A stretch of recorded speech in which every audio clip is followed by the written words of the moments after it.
Soy Diego Marqueta y estoy encantado que hayamos venido a hacer la digestión todos juntos. Esta es la hora que más nos gusta. Pensad en las presentaciones a las que habéis ido o las que hayáis hecho. ¿De cuáles os acordáis? Pensad en cuáles son aquellas que nada más terminar dijisteis, me siento bien. Y encima he aprendido algo. Porque de eso es de lo que se trata.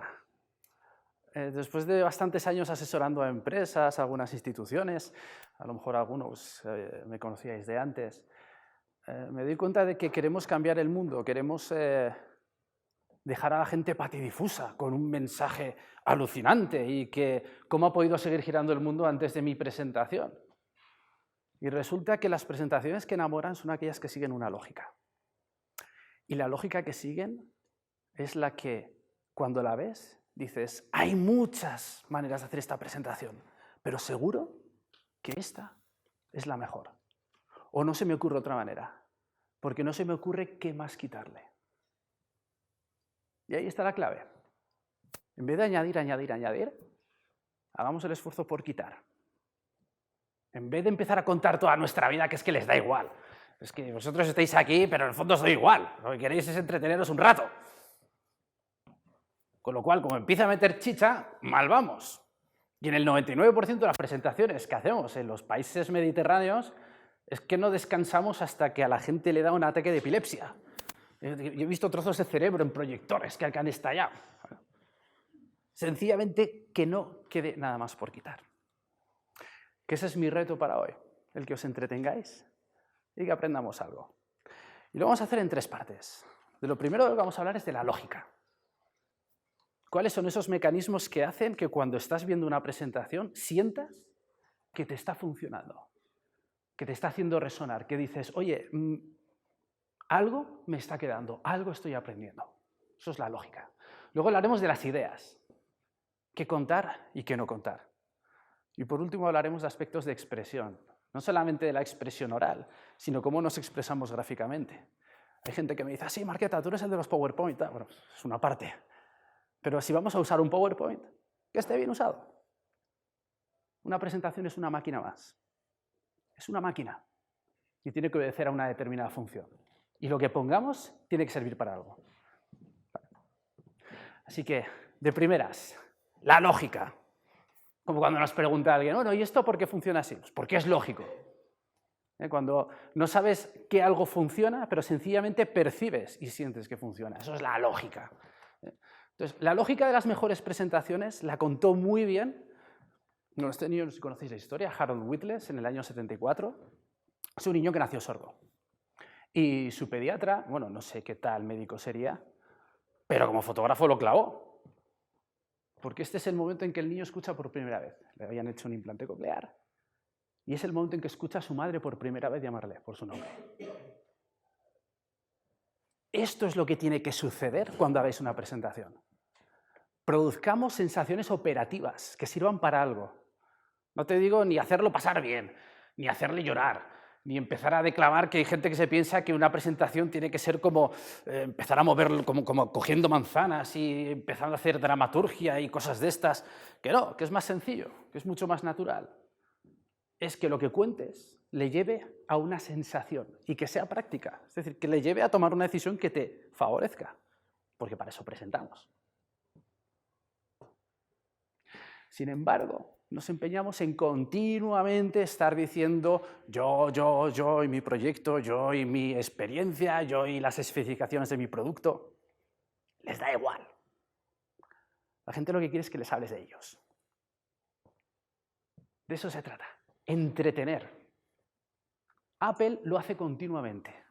Todas las presentaciones de Apple, si habéis visto alguna, no hablan tanto de su iPhone, no hablan tanto de su producto, no hablan tanto de los iPad. De lo que te hablan es de cómo va a ser tu vida haciendo fotos con un iPhone. Pensad la última vez que os habéis ido de cena con amigos o habéis ido a una boda. Y luego por WhatsApp o por email, si es que aún se utiliza el email, os envían las fotos del día. ¿Qué es lo primero que buscas en la foto? Te buscas a ti. Tú mira la foto y a ver cómo he quedado. Si pongo la cara de Instagram, si pongo la pose así chula y tal. Te estás buscando a ti. La gente en una presentación lo que quiere es que, llámalo diapositivas, llámalo mensajes, llámalo un concepto, una idea, lo que quiere es verse reflejada ahí. No quiere que le hables de ti, quiere que le hables de él. Y por eso, conforme más le hables de él, más atención te va a prestar. Porque de eso es de lo que se resume al final. Que tú no le importas. El héroe es él. Luego, empezad a pensar en las presentaciones que hacéis si estáis hablando de datos que creéis que son importantísimos para que el mundo siga girando. Porque a lo que le importa es otra cosa. A lo que le importa es por qué su vida va a ser mejor por tu proyecto. Y ahí empiezan a cambiar las cosas. Cuando nosotros trabajamos en una presentación, en realidad no estamos trabajando en una sucesión de diapositivas o una sucesión de datos. Lo sabéis, hay una palabra que está muy de moda ahora en inglés, el storytelling que llaman, el contar historias. Yo creo que es más bonito en español, ¿no? Contar historias. ¿Cuánto tiempo llevamos contando historias? Podríamos decir que desde el magdaleniense. Es decir, llevamos desde el precámbrico contando historias. 35.000 años. En las cuevas de Altamira, aquí tenemos una imagen de las cuevas de Lascaux, ¿no? Que es donde vemos que la gente, al igual que en Altamira o en Atapuerca o en la Cueva de las Manos, allá en Argentina, las pruebas ya no del carbono 14, porque ya no quedan restos orgánicos, sino las dataciones de series de uranio te dicen que estuvimos hasta 20.000 años ahí dibujando y pintando y tal y tal. Lo que pasa es que narrábamos lo que era nuestro día a día. Esas eran las historias que se contaban entonces. No estaba la palabra escrita, pero estaban los dibujos. O como podemos ver en el Parque de las Batuecas, cerca de aquí. Pinturas rupestres que hay allá. Entonces, conforme nosotros vamos evolucionando, resulta que da igual que estés en Atapuerca, que estés en estas cuevas francesas que os he dicho, o que estés en Argentina. Hay un nexo que es común. Incluso en equipos, tribus, como lo queramos llamar, que no se conocían entre ellos. Y es que quieren dejar su sello. Entonces, de lo que se trata al final es de contar historias. Cada uno en su momento. Cada uno a su modo. Pero era contar historias. Y así fuimos evolucionando hasta que en el 20 a.C. pues empezamos a conocer el concepto de las fábulas. Disney se basa en esto. Una fábula, por definición, es una historia protagonizada por animales. Entonces, en aquel momento eran zorros astutos, perros, elefantes, y narraban algo que ni siquiera había sucedido. Solo había pasado en la mente del que nos lo está contando. Esto ya es un salto con respecto a las cuevas. Empezamos a inventar algo que no ha sucedido. De ahí la expresión fabular. Cuando contamos una historia, cuando hacemos una presentación, de lo que se trata es que la gente de alguna manera esté ensoñando. Diga, ¿qué más va a pasar? Si estamos hablando de la pontificia, de un sitio tan fantástico como en el que estamos, no se trata tanto de si soy una persona de la universidad, hablar de mi universidad, sino qué es lo que le va a pasar en su vida a la gente que venga a estudiar aquí. Y entonces resulta que cada recoveco, cada escalera, cada biblioteca que vean va a tener un significado para él. Casi en cada libro que vean va a ver cuál es su futuro. ¿Qué personas han estudiado aquí? Pero ¿cuál va a ser mi futuro? Luego no voy a hablar de mi universidad. De lo que voy a hablar es de ti. Y por qué va a ser bueno para tu vida. Y conforme vamos pasando, ya empiezan a suceder las diferentes maneras de contar historias, incluso para niños. Imagino que de niños no hemos leído Homero, pero al fin y al cabo, un cuento para niños se basa en el concepto de que la historia, el viaje en sí es la recompensa. Homero nos empieza a hablar de los cantos de Sirena, Odiseo, Ulises, etc., ¿no? Hasta que un siglo después vamos a ver que Hesíodo, en una serie de versos que se llaman Los trabajos y los días, pues incluye una pequeña fabulita que se llama El halcón y el ruiseñor, y que por primera vez en la historia hay una moraleja. Esa es la primera moraleja de la historia. Esa es la primera historia completa que conocemos. Y todo lo que va sucediendo siglos después son variaciones sobre ello. Todos conocemos las fábulas de Esopo, de pequeñitos. Hasta que en el 4 a.C., Aristóteles, que a la gente que le guste el teatro aquí seguro que lo conoce, modeló la manera en que se articula cualquier historia, que son 3 partes: introducción, nudo y desenlace. Y desde entonces no ha cambiado nada para que una historia funcione sencillamente y que sencillamente funcione. Hasta que llega Cervantes. Y alguno diréis, pero ¿yo para qué he venido a las 4:30 de la tarde aquí a que me hablen de Cervantes? Cervantes lo cambió todo. Y entre otras muchas genialidades, Cervantes nos regala 2 aspectos. Uno es por el que se rige cualquier serie de televisión a día de hoy.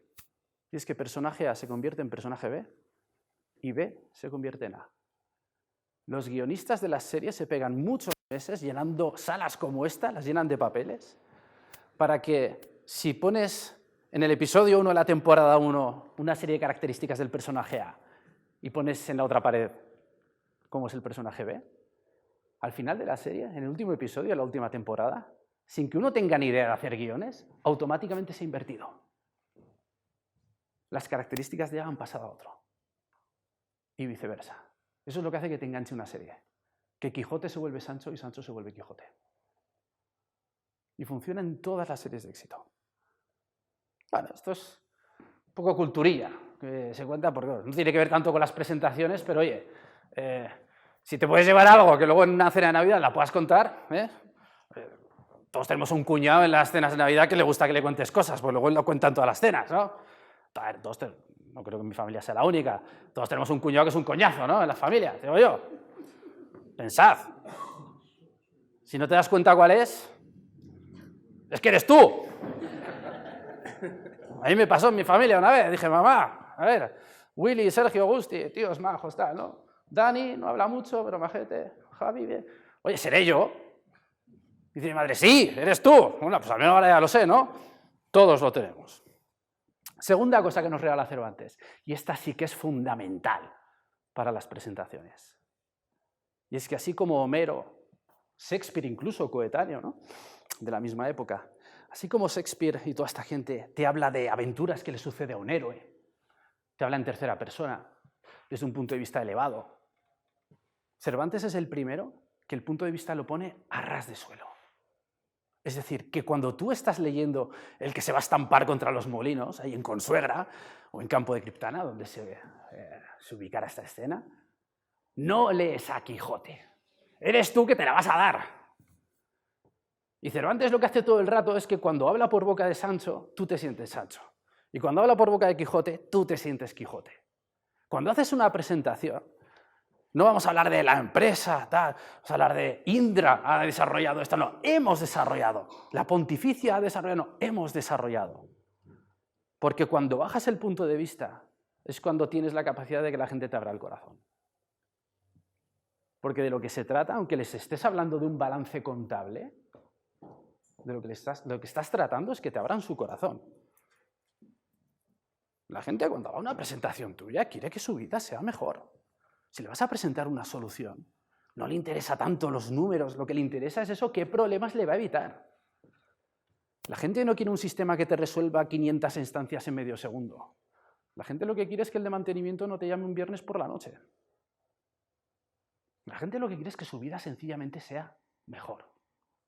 Porque la gente va al parque con los niños y van a los columpios y tienen una vida y quieren que sea mejor. Y esto es lo que nos sucede cuando hacemos presentaciones y acercamos el punto de vista, que la gente te abre el corazón. Pero para eso es necesario que abordemos la simplicidad, que nos olvidemos de complicarlo con bullet points, que nos olvidemos de complicarlo hablando del yo. De lo que se trata es, había un mago argentino, quizá alguno lo conocéis, René Lavand, tristemente falleció hace un par de años. Le faltaba un brazo. Decían de él que era el mejor mago de cartas del mundo. Os podéis meter en el YouTube. Cogía una carta negra, una carta roja, una carta negra, una carta roja, negra, roja, les daba la vuelta y habían cambiado. Y dices, oye, pero realmente es manco y esto, es que está por debajo ahí manipulado. No, tío, era manco.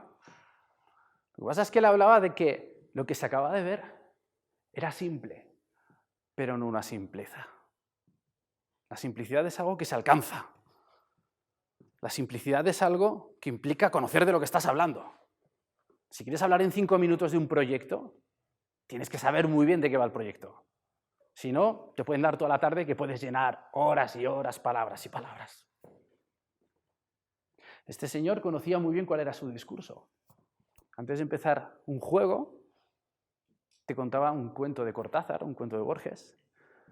Había una escena en la que, conforme entra, le iban doblando al francés y él contaba mientras iba barajando con una mano las cartas, imaginaos, ¿no? Una mano. Y decía, dijo alguien, y debió ser un sabio, que la caricia, cuanto más suave, más penetra. La gente empieza a aplaudir, ¿no? A ver, yo no os digo que en vuestras presentaciones empecéis diciendo que la caricia, cuanto más suave, más penetra, pues para decir, ¿de dónde ha salido? Pero es el conocer cuál es tu discurso. Este era un señor mayor, con su acento argentino, venerable, pues él jugaba esa baza. Pero se resume en lo que decimos al titular esta charla. Antoine de Saint-Exupéry, el escritor del Principito. ¿Cuánto ocupa el Principito? 60, 70 páginas. Después de la Biblia es la obra más traducida. Hace poco le regalé a una persona uno en la lengua tonga, que lo tradujeron el año pasado. El Principito aparentemente, ¿para quién está escrito? Para niños. Resulta que luego no están para niños. Vosotros ahora sois niños, estáis sentados, estáis en posición fetal. Y un feto hace dos cosas. Comer y dormir. Esas son las dos cosas que hace un feto. No estoy llamando feto a la gente, digo que ahora mismo sentís como un feto, ¿eh? El riesgo de aburriros es enorme. La posición no invita. Si lo que queréis es dormir, que os deje en paz, que empiece a tocar a alguno en la calle. Y resulta que el Principito, aparentemente escrito para niños, te empieza a descubrir una serie de mundos de los sueños. Tienes el pensamiento de Carl Jung, el pensamiento de Sigmund Freud de interpretación de los sueños, lo tienes ahí. Tienes el pensamiento existencialista danés, tienes a Søren Kierkegaard, tienes incluso el paso de Nietzsche de hombre a superhombre, tienes incluso a Lawrence de Arabia. Y todo eso lo tienes en un libro de 60 paginitas. Cuando ahora cualquier bestseller te pone un tocho de 500 páginas y te dice, bueno, es que el resto me lo dejo para el resto de la trilogía, se me quedaron datos fuera y tal. Tú eres un pesado. Si no me lo sabes contar en 60 páginas, vete a tu casa. Y lo resumía muy bien este señor Antoine de Saint-Exupéry, que la perfección no se alcanza cuando no queda nada por añadir, sino cuando no queda nada por quitar. Bueno, esto es un pequeño experimento que hago para ver si estáis muy dormidos o no, porque ya, la charla ya está prácticamente volada, ¿eh? O sea, si alguno esperaba que le cambiara la vida, ya está. O sea, de lo que se trata es entretener y que la gente aprenda algo. Que ese es el primer aprendizaje de esta tarde. Que la gente se entretenga y que aprenda algo. Y en eso se basan las presentaciones mejores del mundo de hoy, que están en el sector de la tecnología. Apple, Samsung, LG, Huawei. No sé si es una buena época para hablar de Huawei ahora mismo. Estas son las empresas que hacen las mejores presentaciones del mundo a día de hoy.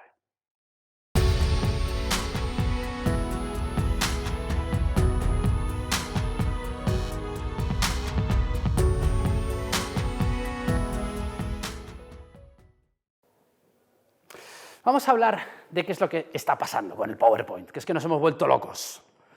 A ver, hay un estudio de Microsoft que habla de que al cabo del día, en todo el planeta, hay 30 millones de instancias de PowerPoint abiertas. No que se hagan 30 millones de presentaciones, aunque yo veo algunas presentaciones que parece que hayan condensado 30 millones en una. Hay 30 millones de instancias de PowerPoint, es decir, unos lo utilizan pues, para hacer el cartelito del menú, otros lo utilizan para una felicitación de Navidad, otros para cartelitos en el baño y otras vienen a ser presentaciones. Entonces vamos a hacer una analogía. El PIB mundial de España viene a ser como el 1.2, 1.3% del PIB mundial. Entonces vamos a asumir que de esos 30 millones de PowerPoint pues hay abiertas 500.000 aplicaciones, 500.000 archivos, vamos a decir, 500.000 archivos PowerPoint tenemos abiertos en España, en el día de hoy, aún no acaba el día. Vamos a hacer, la provincia de Salamanca somos como el 0,7% de la población de España. Entonces vamos a suponer que tenemos unos 3.600, 4.000 PowerPoints abiertos hoy. Mi pregunta es, de los que estamos aquí, tenemos la determinación de hacer las mejores presentaciones? Pues ya os digo yo que sí, después de esta charla vais a hacer las mejores presentaciones del mundo. Pero para eso hay que querer. Para eso hay que pensar en el que tienes delante. Y demostrarle que te importa. Y eso se lee, eso se nota, eso se respira. Cuando estás delante de una persona que está haciendo una presentación y ha pensado en ti. Cuando sin necesidad de que te lo diga, sientes que algo le importas. Que de 4:30 a 6:30, no hay nada, excepto su madre y su hermana, no hay nada en la vida más importante que ellos. Las 6:30 que les den. Pero que se perciba eso. Que la gente que tienes delante, tienes una responsabilidad con ellos. Y cuando nosotros hacemos presentaciones, generalmente nos volvemos locos. Porque nos empeñamos en contarlo todo. Esto es las muñecas matrioscas. ¿Qué ocurre? Que queremos contarlo todo. Entonces, para empezar, ya tenemos un filtro nosotros, que es pues, de lo que es realmente la realidad, lo que es el proyecto, qué es lo que realmente logramos contar. ¿Vale? Pero vamos a ver, de lo que deseas transmitir a lo que logras transmitir ya hay un primer filtro. Pero es que luego ya tenemos otro filtro, que es de lo que logras transmitir, cuánto entiende el receptor. Y ahora vienen los peores filtros en la comunicación, que son los que tú no controlas, porque están en la mente de la gente.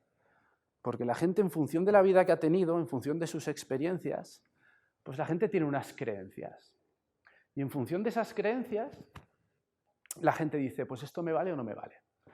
¿Por qué? Porque el último que me hizo una presentación y iba con una pasmina me la clavó luego. Y luego me mintió y me engañó. Pues ya está, mal. Y eso no lo puedes controlar. Y puede suceder que cuantas más cosas cuentes, más contraproducente. Por eso hay que ir a la simplicidad. Y esos filtros que tiene la gente dentro significan que, entre otras cosas, no sabes cómo van a valorar positivamente. Porque una cosa es lo que ellos retengan, pero otra cosa es lo que valoren positivamente. Y de lo que valoren positivamente, ¿cuánto van a utilizar para tomar una decisión? O sea, fijaos cómo va filtrando. Y de esa decisión, ¿cuánto te va a beneficiar? En conclusión, que tú puedes tener una empresa de tractores y le quieres vender lo maravilloso que es tu servicio de renting de tractores, y al final, con lo que se va el tío es, me gustaron sus zapatos, me compraré unos iguales. Hombre, ¿el impacto es positivo? Bien, te he dicho que eres elegante. ¿Te interesa algo? No, tú quieres venderle tractores, no zapatos. Y cuanto más complicamos las presentaciones, más nos vamos a eso, porque no tenemos en cuenta esos filtros. Luego, no queramos contar toda la matriosca grande. No queramos contar todo lo que hemos hecho, es imposible. Contemos algo más pequeño, que la probabilidad de que se queden con algo que nos importe, con algo que al final nos beneficia a nuestra empresa o a nuestro proyecto. O si estás presentando una tesis doctoral, que te pongan el cum laude. Yo asesoro, entre otras, aquí en Salamanca, en la Universidad de Salamanca, en la Escuela de Doctorado, asesoro a cómo realizar presentaciones de tesis. Y al final de lo que se trata es no solo de contar tu rollo, contar tu memoria y contar tu tesis, sino cómo va a beneficiar a la sociedad. Si las universidades hoy día viven también de esa relevancia social, de por qué es positivo para la sociedad ese proyecto. No lo contemos todo, escribemos. ¿Vale? Todo esto que os cuento en realidad corresponde a una lógica que la aprendimos los que hayamos hecho la EGB aquí. Esto en 7º o 8º EGB, el libro de Santillana, ahora los que también veo aquí caras de la ESO. Lo que pasa es que no tengo el libro ese. Entonces ya lo sabíamos. Si os acordáis, lo del emisor, el receptor, el canal, el código, todo esto. Al final todo esto se resume en que lo que no es importante cuando haces una presentación, lo que para nada es importante, y si lo es lo que menos, eres tú como presentador. Tú y tu ego. Ese se tiene que quedar ya no en Villamayor. Se tiene que quedar, según de dónde vengas, antes del túnel de Guadarrama. El héroe son ellos. Las presentaciones de las que os acordáis, cuando os he hecho la pregunta al inicio, son aquellas que te hicieron sentir a ti como el héroe. Aquellas que dices, la ha hecho pensando en mí. Me acordaré de esta presentación. No sé, me hizo sentir bien, que es de lo más noble y lo más bonito que te puede decir una persona. Me has hecho sentir bien. En Estados Unidos, el concepto de entertainer, el concepto de entretener, aquí lo asociamos a payaso y las bolitas y tal. Allí es súper serio. Es como en Finlandia un ministro. Tiene muchísimo prestigio el concepto de entertainer. De hecho, en Estados Unidos, que es donde se hacen las mejores presentaciones hoy, hay dos cosas que no te perdonan, jamás. Una de ellas, que les mientas. Por eso hay relativamente poco fraude. Pero la segunda es que les aburras. Da igual de qué vaya el proyecto, no te permiten que les aburras. Eso está penado. Te tiran, como aquí la puerta de carros, antiguamente en la universidad. Luego, tu ego no es el importante. Lo que importa es el punto de vista de ellos. Que lo que cuentes les entretenga, si estés pensando en ellos. Si estás haciendo una presentación para gente de Salamanca, que sientan que estás hablando de algo que le importe a la gente de Salamanca. Y ese es nuestro gran enemigo cuando hacemos presentaciones, que nos empeñamos de hablar de nosotros. La aparente contradicción, yo como soy de Zaragoza, pues la canción de Amaral, ¿no? Esta de Sin ti no soy nada. Que si tú no estás ahí, la presentación es vacía. Ellos son los importantes, vosotros sois los importantes. Porque la presentación servirá tanto como lo que hagáis con ella luego. Pero si tú no estás ahí para contarla, es que sobras. Y si sobras, lo mejor con la presentación, ¿qué es? Pues abres el mail, abres un email, ¿no? Le das al botón de adjuntar, la enchufas y nos ahorramos el rollo, que es lo que mejor podría hacer el 95% de las presentaciones que veo por ahí, que es que te la envíen por email y que me dejes en paz. Hay presentaciones pescado, o sea, es una tipología de presentaciones. Las presentaciones churro, las presentaciones truño, las presentaciones pescado. Esto otro día, si queréis, os las cuento, están perfectamente modeladas. Hay gente que coge, es como el churro, mete ahí la harina y el agua y a lo que salga. Y luego ves la gente que sale gateando de la sala diciendo, por Dios, necesito agua, ¿no? Os digo algo que es un hachi, ¿no?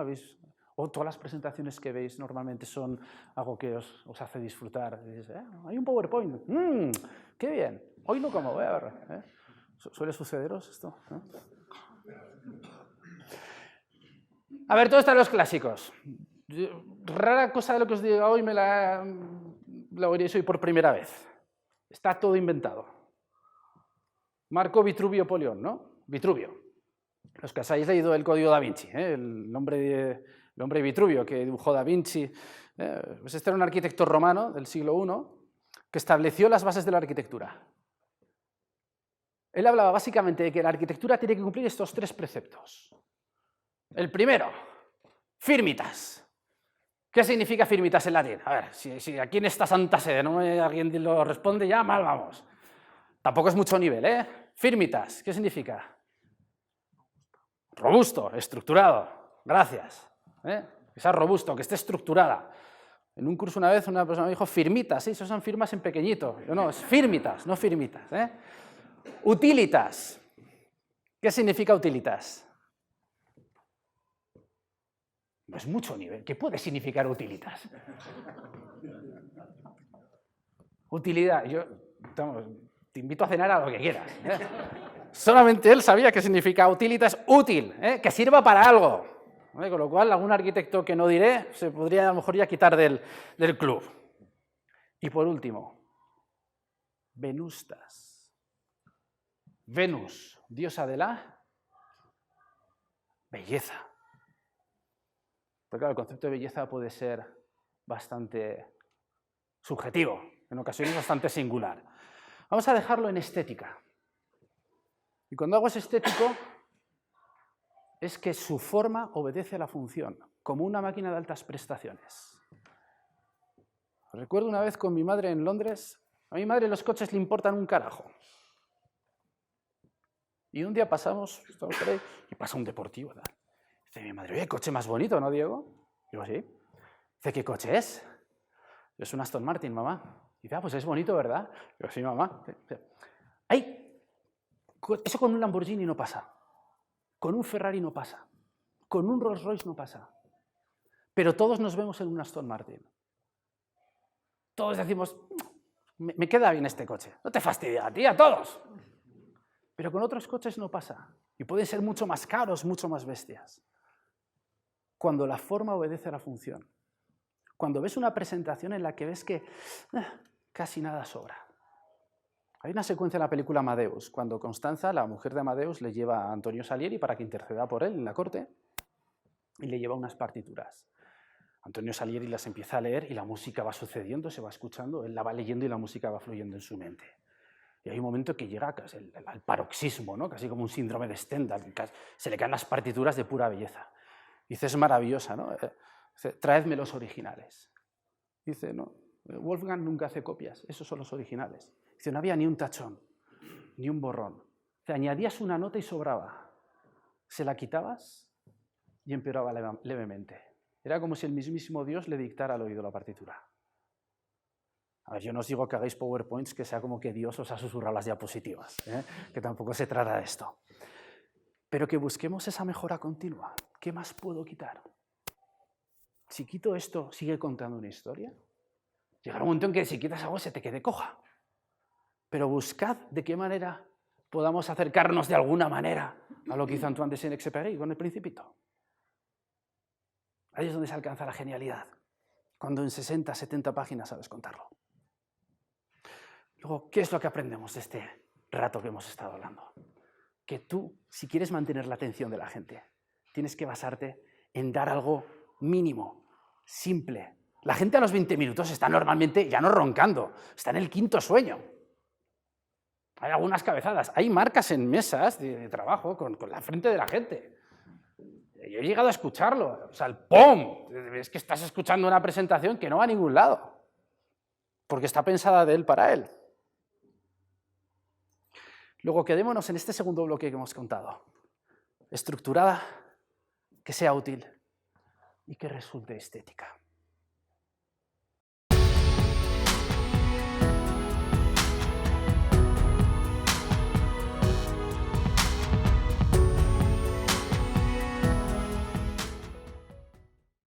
Vamos a ir al mundo de las ideas, porque hemos hablado de lo que es la lógica. Si yo os he dicho que el pescado está vendido, os he dicho que os hablaría de tres aspectos, de la lógica, de las ideas y de la expresión. Hemos hablado de la lógica. Veamos qué significan las ideas, qué contar y qué no contar, porque estamos muy locos. O sea, hemos llegado a un momento en que creemos que como tenemos un PowerPoint delante, porque ni siquiera nos planteamos usar o no un PowerPoint, a lo mejor simplemente contarlo de viva voz. Yo tengo un cliente que se dedica al mundo del cartonaje y una de las presentaciones que les ayudé a hacer era sobre una plancha de cartón. ¿Qué había más noble y más técnico y más práctico que eso? Le hicimos sobre una plancha de cartón corrugado. ¿Qué significan las ideas? Esto lo aprendí en el año 90, séptimo de GB. Teníamos en la asignatura de lenguaje, teníamos una actividad que consistía en entrevistar a tu padre o a tu madre sobre su profesión. Y bueno, mi padre era arquitecto y bueno, yo decidí pues, hacerle hacerle una entrevista en la cual aprendí algo que me ha funcionado el resto de hasta ahora en mi carrera y en mi vida personal. Y tenía que ver con el papel. Yo soy el de arriba, el de abajo es mi padre. Ya por la mañana, lo había dejado para el último momento, cojo una cinta, cojo el radiocassette, le empiezo a preguntar, además en lenguaje que nos habían enseñado periodístico en el colegio, y le hice una pregunta, y era, ¿qué es lo que más le gusta de ser arquitecto? Dicen que el 80% de lo que recuerdas de tu infancia es falso. Sencillamente llenas los huecos. Solo el 20% de lo que te acuerdas ha sucedido. Yo tenía miedo de que lo que me dijo mi padre a continuación haya sido producto de mi imaginación. Porque lo que yo recordaba es que me había dicho que lo que más le gustaba de ser arquitecto era el enfrentarse cada día a un papel en blanco. Lo que él llamó el desafío del papel en blanco. Pasan los años y por aquello de pues, rememorar la figura de tu padre y tal, ¿no? ¿Sería realmente así? Y un día en casa de mi madre encontré una cinta que ponía en el logo entrevista a papá, que es lo primero que hice. Al Wallapop, a comprar un reproductor, ¿no? ¿Quién tiene hoy un reproductor de cintas, no? Al Wallapop. Me compré uno así chulo y tal, lo enrosqué ahí al sistema y me puse a escuchar. Y ese fue el momento de la verdad. cuando estoy un rato escuchando y a los 15... Es duro escucharse con 13 años, ¿eh? Si a nadie nos gusta la voz que tenemos, cuando te escuchas con 13 años ya es horroroso. Y resulta que le pregunto, ¿qué es lo que más le gusta de ser arquitecto? Y me dijo, el desafío de un papel en blanco. El saber que a partir de una idea, de algo que puede ser una casa que le haga feliz a una persona, a su familia o la familia que vaya a formar, o una rehabilitación histórica, o un planeamiento urbano, u otro tipo de restauración, pero que todo empieza a partir de un papel. Que puedes bloquearte o al revés, puedes sentirte aliado con el papel y con el lápiz. Además, un lápiz mejor que un boli. El que sientas la mina desgastarse. No conozco mejor técnica de creatividad que coger un lápiz y empezar a garabatear. Y si estás bloqueado, da igual. Tú a tu cerebro lo que le estás diciendo es que psicomotrizmente la parte motriz tú ya la estás haciendo funcionar. Así que la parte psico, por congruencia, se pondrá a trabajar también. Hay gente que se dedica a hacer diagonales, gente que se empieza a hacer líneas, cuadraditos. Bueno, hay gente que hace grafitis. He visto reuniones que el tío sale con un dragón ahí echando fuego. Has atendido a la reunión, tío. Hacer mover el lápiz, simplemente. Y eso desata la creatividad. Eso significa no sentirte enfrentado a, sino aceptar el desafío del papel en blanco. Y mucho de eso lo aprendemos en el mundo del cómic. Esto lo aprendí de una manera, digamos, metódica, ¿no? Porque se pueden contar muchos aspectos. Es decir, de hecho, una curva económica que cambió la historia fiscal de Estados Unidos en el año 74 es cuando Arthur Laffer, en el año 74, al gabinete de Gerald Ford, el presidente de Estados Unidos en aquel entonces, les contó en una servilleta que se guarda a día de hoy en la librería del Congreso, les contó, con su desarrollo matemático de 2πr partido 2d, de cómo crece la parábola y tal, pero ¿por qué? Si tú pones impuestos muy bajos, no vas a recaudar, pero que si los pones muy altos, la gente no va a gastar. Y que hay un punto intermedio en el que maximizas ese beneficio fiscal. Es algo que a día de hoy puede parecer más bien obvio, pero alguien fue el primero en decirlo. Y no estamos hablando de un país subdesarrollado. Fue en el año 74 que este hombre cambió el discurso económico fiscal de este país, con la consecuencia que luego tuvo. Ten en cuenta que estamos hablando de los entornos en los que hablábamos, del tema de Vietnam y todo esto, ¿no? Se puede contar en una servilleta. Hay un libro de Dan Roam que se llama The Back of the Napkin, o Tu mundo en una servilleta, en la que te cuenta el cómo aliarte con una servilleta y el contar cositas. Cualquier soporte es bueno. Pero antes de enchufar el ordenador, pongámonos con un papel. Además, en el mundo del cómic aprendemos mucho sobre el lenguaje. Una vez empezamos a plasmar ideas, cada uno tiene su discurso. Por ejemplo, en los Asterix. Imagino que el cómic, quien más quien menos, habremos visto alguno. Que hay gente que se piensa que el cómic es solo para frikis de Marvel y DC, pero todo el mundo hemos visto algún Asterix, ¿no? Algún Tintín, algún Mortadelo. O aquí solo leéis el Ulises de James Joyce. Es vuestra sala esta, ¿eh? En esta sala tenéis la Suma Teológica. Me la he leído ya entera ya.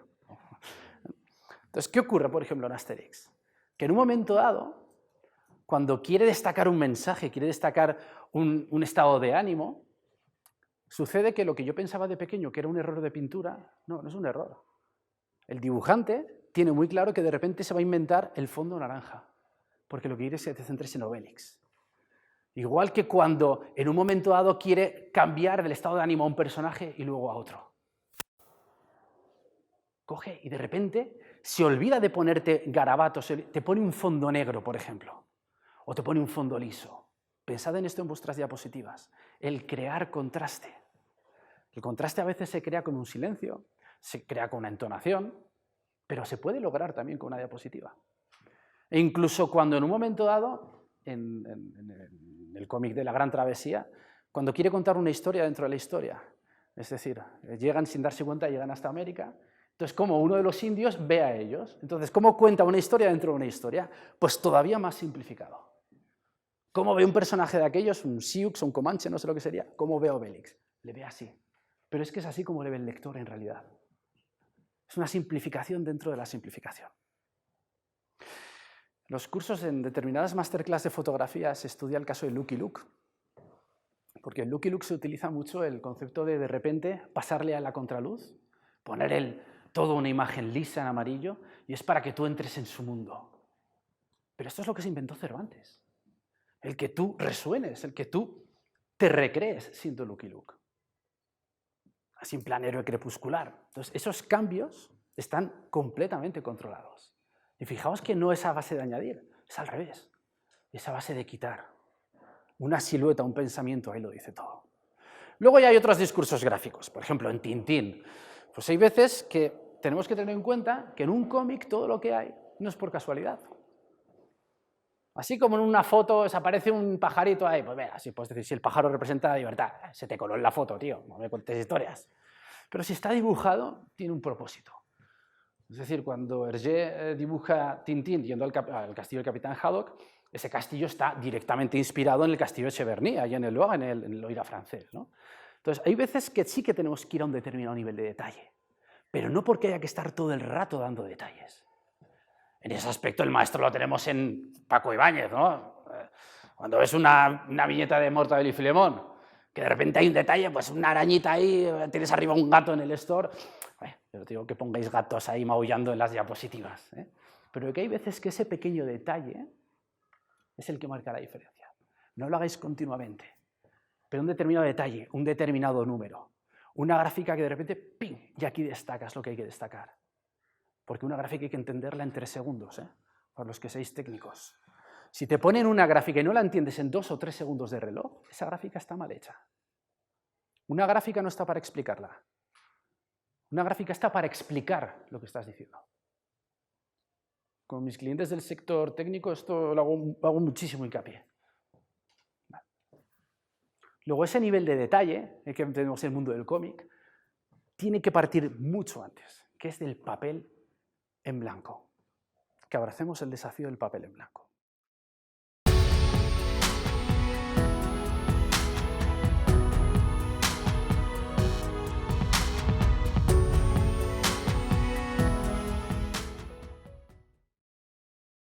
Sigamos hablando de las ideas. Hay un señor que se llama Scott McCloud que ideó, esto no es mío, es de él, que hay una secuencia para idear una presentación, para idear un cómic.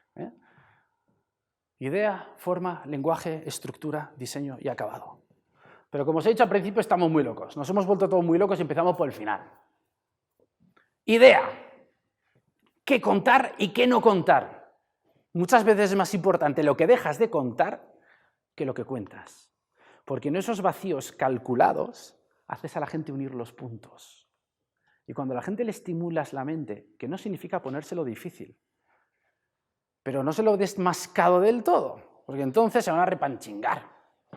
Y van a decir, a ver, el Casa Paca queda cerca, de vinos ya, no aguanto una diapo más. ¿Qué contar y qué no contar? Lo siguiente es la forma. ¿Lo voy a contar en forma de una historia? ¿Lo voy a contar en forma de un balance, en forma de un contraste de gráficas? ¿Lo voy a contar a base de fotos? ¿Lo voy a contar a base de testimonios de gente que ha estudiado aquí? Luego está el lenguaje. Pues claro, ¿lo voy a hacer para gente financiera? ¿Lo voy a hacer para un fondo de inversión? ¿Tengo una startup y quiero recabar dinero para una ronda de financiación?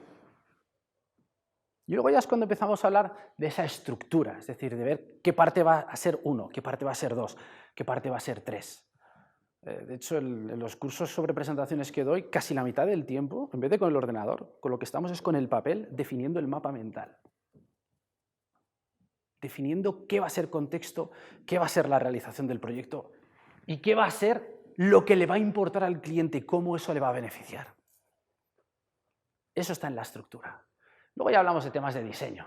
Pues allá es donde decimos, oye, ¿enchufamos el PowerPoint o no? O lo dejamos en un papel. O lo contamos. Truco, cuando estéis 1 a 1, como lo que decíamos antes, ni se os ocurra abrir un PowerPoint. Ni se os ocurra sacar de la bolsa el ordenador. La gente lo que quiere es charlas, conversaciones.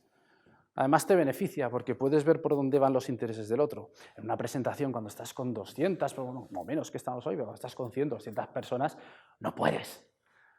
No, pues sí, ¿te parece bien? ¿Te parece bien? ¿Te parece bien? Y uno te dice, no, a cambiarlo todo. Es inviable. Es una presentación, no es una reunión. Pero ante la duda, una conversación antes que una presentación, no lo dudéis. Y luego ya viene el acabado. Ahí ya vienen pues, trucos de cómo utilizar el color, cómo utilizar las tipografías. Bueno, los colores, los señores, tenemos un problema. Las chicas, como estáis genéticamente diseñadas para distinguir miles de colores, lo sabéis combinar muy bien. Pero no hay más que ver a uno por la calle como, ¡guau! Aquí, bueno, aquí, bien, yo veo todos pasables, bien. Pero si habéis ido con vuestra pareja, o vuestra madre, o vuestra hermana a comprar, a mí me gusta la camisa gris. ¿Pero cómo que gris? Blanco roto, blanco sillado, blanco pálido, blanco crepe, blanco hueso, ¿no? Pero gris no. Azul marino, azul petróleo, azul petróleo, azul petróleo. Vosotras veis miles de colores, a nosotros los del arco iris ya nos cuesta. Es una cuestión genética, ¿vale? Entonces, el tema del acabado, eso viene al final, pero muchas veces nos empeñamos en empezar directamente por el acabado, si es que es un oxímoron, es una contradicción en sí misma, empezar por el acabado.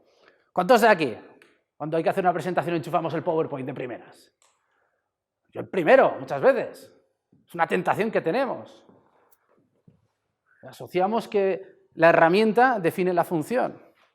Y tener un delantal no te hace cocinero, tener un volante no te hace piloto, y tener un PowerPoint no te hace que eso sea una presentación. Muchas veces la terminas de destrozar.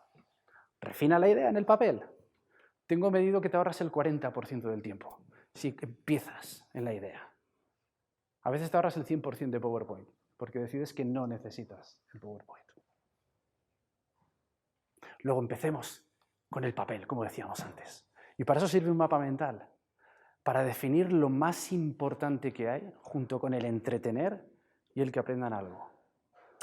Y es que tengas claro para qué haces esa presentación. No para qué el proyecto, no para qué ese equipo, para qué el acto de presentarlo. No por qué. Muchas veces podemos decir, ¿por qué? Pues porque es final de trimestre, porque me lo han pedido, porque tengo ganas de contarlo, porque no tengo claro. Cuando tú te preguntas por qué, respondes cosas de pasado. Porque me lo piden, porque siempre se ha hecho así. Pero cuando te preguntas para qué, tú automáticamente te pones en la tesitura de qué tiene que suceder.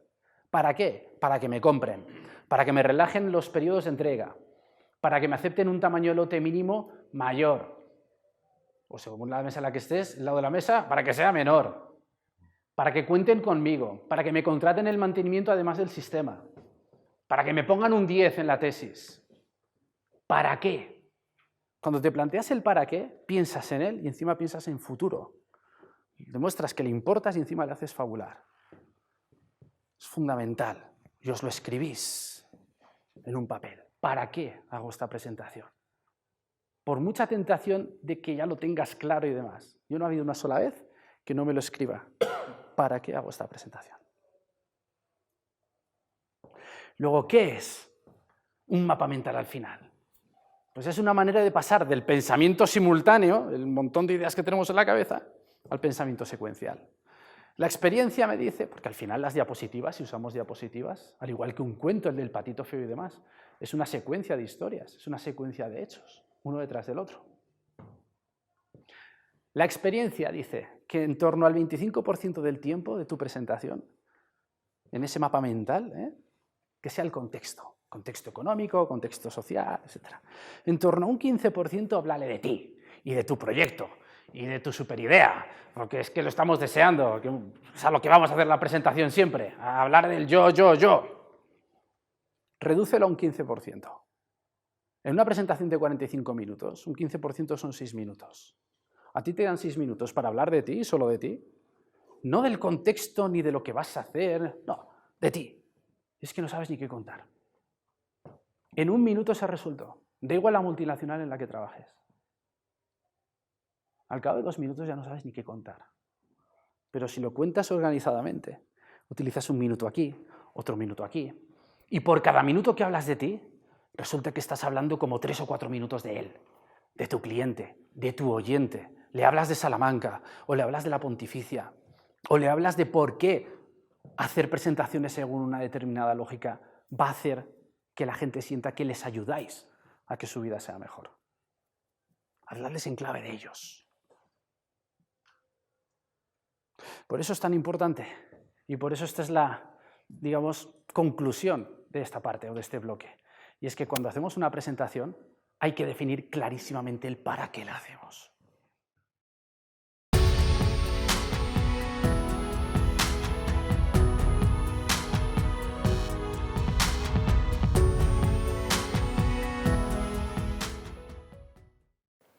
Pero claro, si nosotros estamos hablando de las ideas, pues habrá que fijarse más allá, porque reconocemos esta película, ¿no? ¿Reconocéis la película? Up, de Pixar. Basta una imagen y sabes qué película es. Pixar son los maestros en contar historias a día de hoy. La historia de Pixar viene del año 86, que es cuando Ed Catmull, Steve Jobs y John Lasseter, después de que a Steve Jobs lo largan de Apple, forma su propia empresa de animación con su propia tecnología de computación, Next Computer, desarrolla el concepto de Toy Story, se convierte en la película de animación por antonomasia, el tío le vende Next Computer a Apple, le vende Pixar a Disney, se requeteforra otra vez y encima vuelve como presidente a Apple. Esto podría ser un resumen resumido de la historia de Pixar y de la historia de Steve Jobs. Que quiera más que se lea la biografía de Walter Isaacson, que está muy bien escrita, y por cierto la tradujo, se llama Ricardo, una persona de aquí, de Salamanca. El traductor de, ¿os acordáis la biografía está Steve Jobs, este bestseller? El traductor se llama Ricardo y es de aquí, de Salamanca. Además me contó cómo era el proceso de traducción, que todo en papel anticopia y demás, ¿no? Es una cosa alucinante el secretismo con que se llevó aquello, ¿eh? ¿Reconocéis pelis de aquí? Seguro. ¿Qué pelis hay aquí? Venga, a la izquierda. ¿Cuál es? Toy Story. Bichos. Toy Story 2, ¿verdad? Monstruos. Venga, alguien más. No habéis tenido infancia, jolín. No. ¿Nadie ha visto Pixar ni una peli de Pixar? ¿Eh? Los Increíbles. Ratatouille, Wall-E y Up. Muy bien. A ver, esta gente lleva desde el año 95 haciendo películas, desde el primer Toy Story. Acaban de sacar Toy Story 4, de hecho está todavía en los cines, si no recuerdo mal. Esta gente utiliza Toy Story como buque insignia. Es como una marca de coches que cada cierto tiempo saca su modelo. O sea, cada película es mejor que la anterior. Pero cuando sacan un Toy Story, es como sacar pecho. Es lo mejor de lo mejor. Entonces, cuando esta gente hace películas, lo que buscan es siempre que la historia funcione. La animación es importantísima, sí, pero a ellos le dedican el 75% del tiempo a la preparación de la historia. De hecho, se han hecho 20 películas en 24 años, casi a peli por año. Pero todo va siendo como una preparación para cada uno de los Toy Story.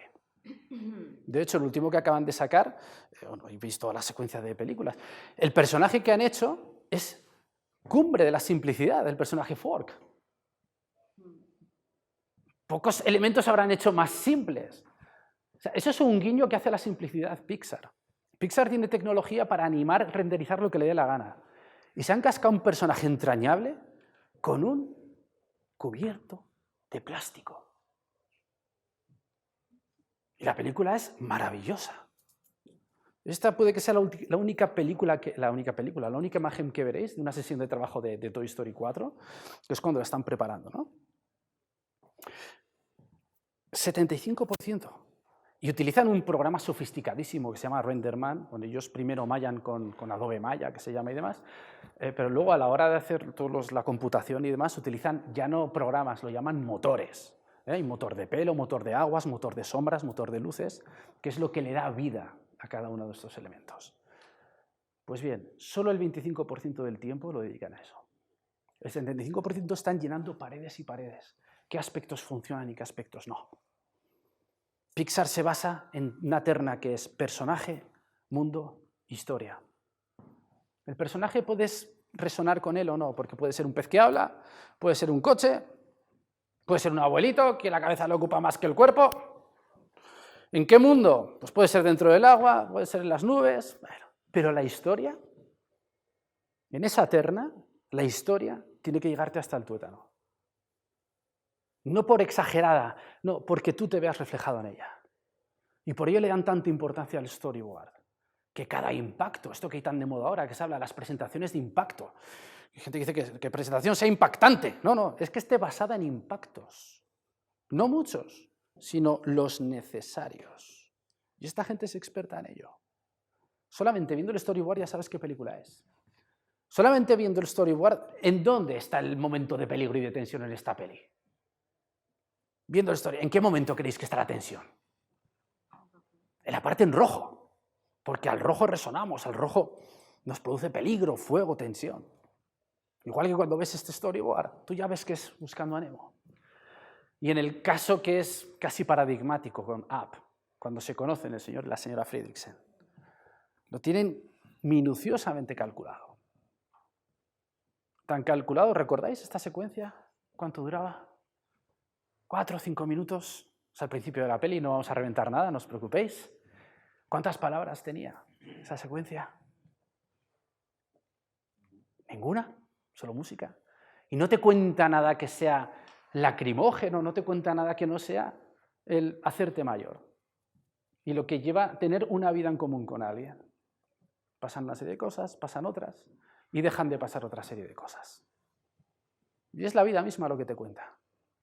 Esa secuencia de 5 minutos, el director de esa unidad fue uno de los animadores españoles que hay en Pixar, porque Lasseter le dijo que como su padre había muerto hacía 2 meses, él era la persona que podía captar la esencia. Recuerdo cuando la vi, que a la persona que venía conmigo le dije, he visto más cine en estos 5 minutos que en todo el año en toda la cartelera. Así es esa secuencia. Por eso, esa parte, en esa película, que empieza aquí y acaba aquí, que viene a ser un 6% del tiempo, se come un 15% del storyboard.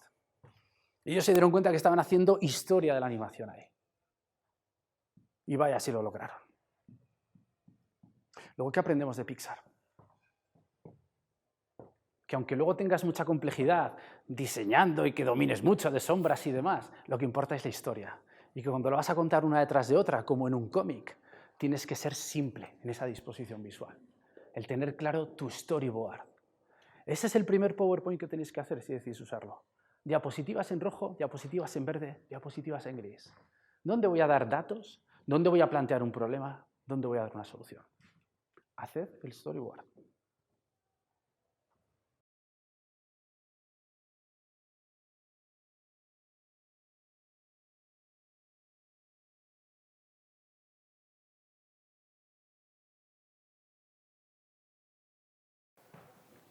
¿Os parece que os ponga un ejemplo práctico de un proyecto? Esto es un proyecto que a mí me llevó, porque todo lo que os cuento es teoría, dirás, eso está muy bien, ¿eh? A ver, esto es un proyecto que a mí me llevó 6 meses, podríamos decir casi full time, 3 días a la semana yo estaba en línea de fabricación controlando lo que os voy a contar. Para que os hagáis una idea, vosotros sois el consejo de administración. Os pongo en antecedentes. Dicen que nos quieren cerrar la fábrica. Algo que cada cierto tiempo, eso es serio, ¿eh? Cada cierto tiempo se oían un poco cantos de sirena y tal. Bueno, pues nos dicen ya, oye, la fábrica no es rentable, nos quieren cerrar. Y trabajamos 220, 230 personas allí, contando directos y eventuales. ¿300 qué es? La pantalla de las Termópilas, ¿no? Los espartanos.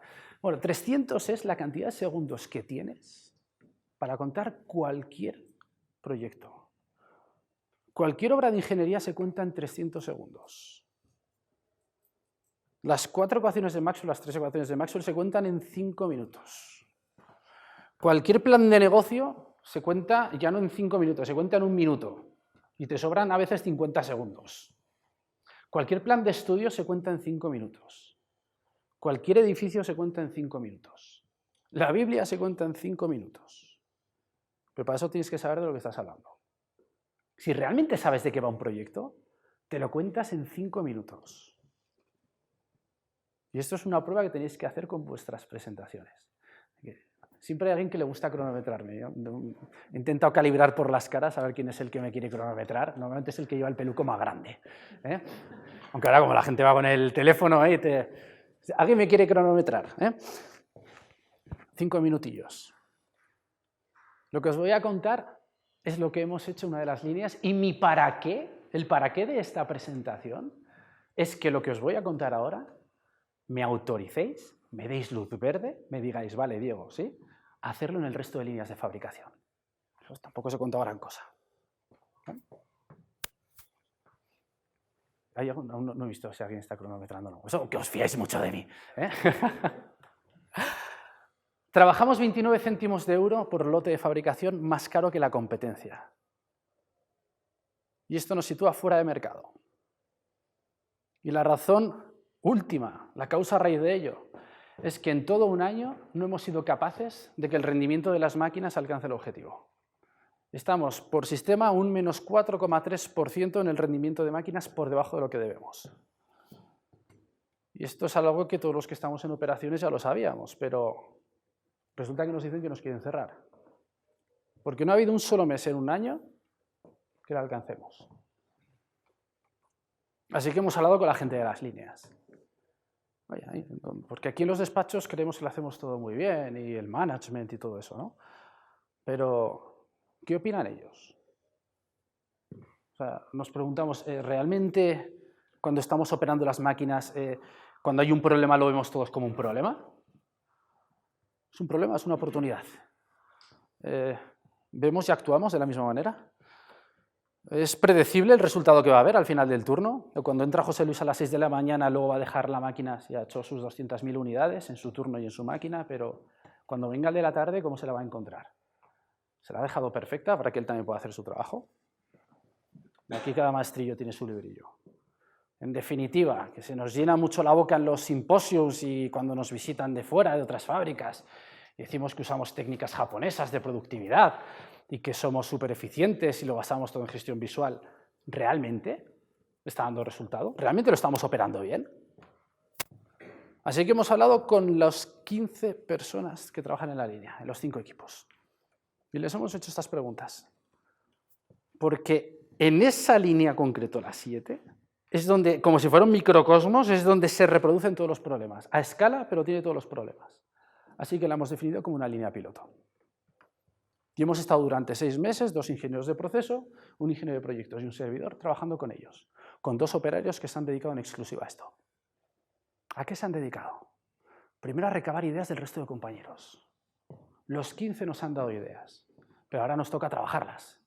Es decir, ¿cuáles de esas ideas? Cualquiera que haya bajado a la línea lo habrá visto. Hemos puesto un cuadrante en que vemos unas ideas que son directas de aplicar y encima nos dan beneficio porque las hemos analizado. Pues hemos dado poderes a los jefes de turno para que las apliquen en el primer tiempo disponible de máquina. Hubo 2 ideas que, por malentendido, no iban a ningún lado. En privado se le explicó a la persona por qué se desechaban. Y luego hay otra serie de ideas que pueden ser muy beneficiosas, pero no les vemos una viabilidad o son muy caras, o bien las podemos poner, pero no vemos a dónde va.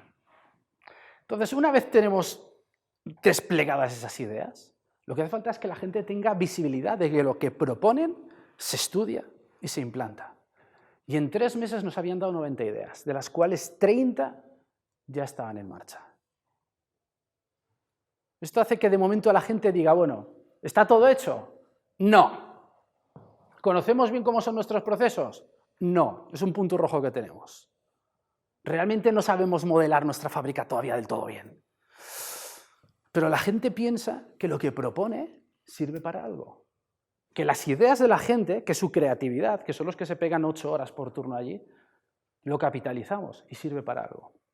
Y a este comité eso le puede interesar más o menos. Pero por primera vez en un año, la fábrica está funcionando en positivo. Esa línea ha pasado un más 2,7 y creciendo. Así que si esto ha funcionado en una línea, pongámosla en marcha en el resto. ¿Cuánto tarda, más o menos?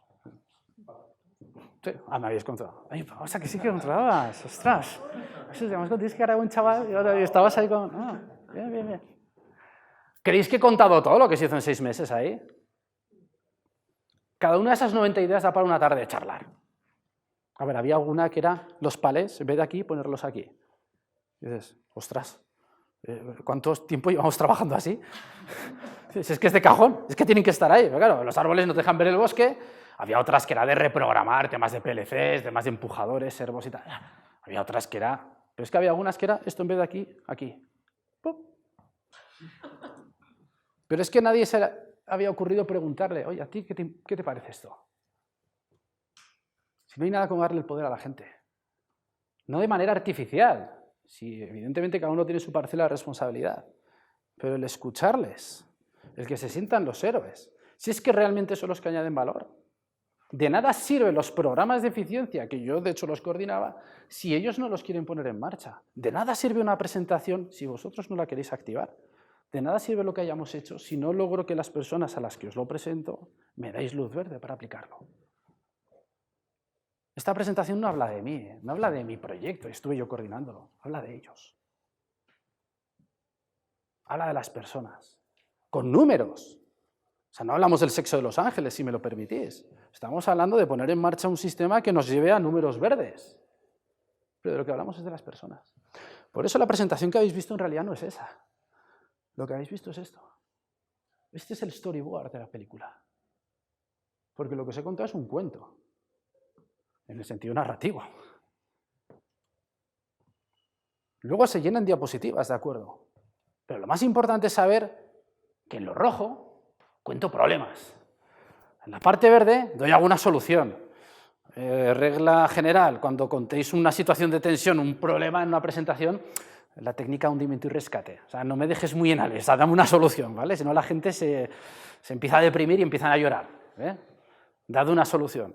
De vez en cuando hay que dar datos que son pues, un poco asépticos, las diapositivas en gris. Y la llamada a la acción es la diapositiva negra. Y algo que funciona siempre. La llamada a la acción, al final la repites. Es lo que estoy haciendo en los diferentes bloques, os dais cuenta hoy.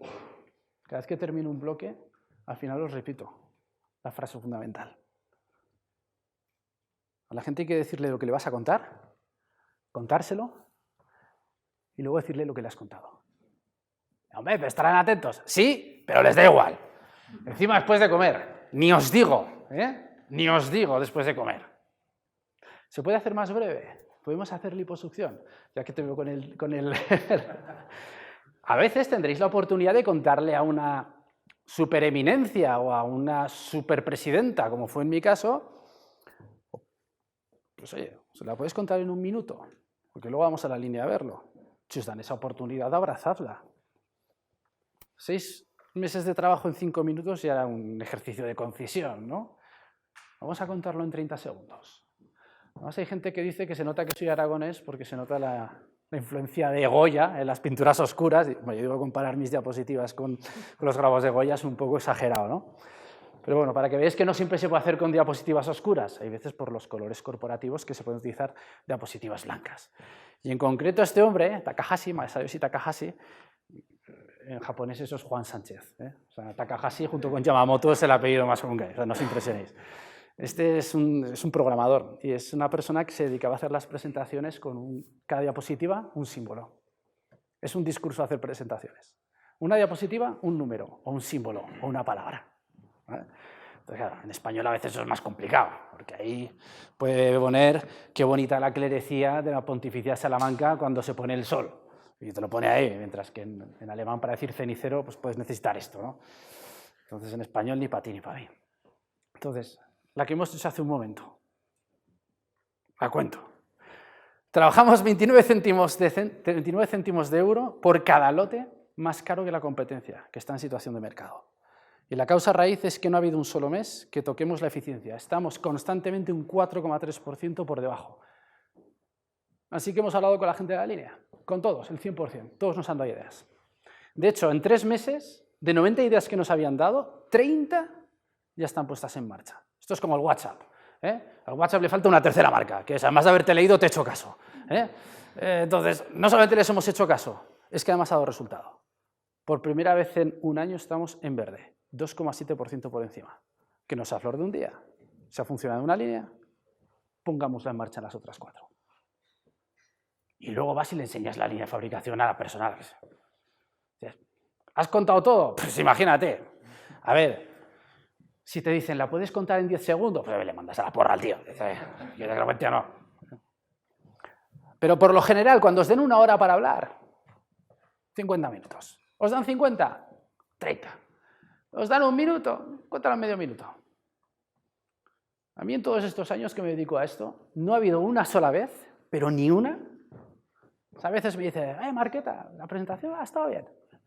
Las diapositivas eran curiosas. Hay una cosa que no me han dicho nunca. Y es, oye, para la próxima, un poco más larga, ¿eh? Quédate un poco más la próxima vez. ¿Os lo han dicho a vosotros alguna vez? ¿Podrías haber tardado un poco más? ¡Nunca! La gente se quiere largar y que les dejes en paz. Encima aquí tienes vinos rodeando todo el barrio. La gente no quiere largar, así que le dejes en paz. Luego, si utilizáis un poquito menos de tiempo, además mostráis señorío, no necesitáis ocupar todo el espacio. ¿Qué es lo que hemos aprendido en este rato? Que cuando hacemos una presentación, si sabes de lo que estás hablando, lo puedes contar en 5 minutos. Y si se te da la oportunidad, en 30 segundos.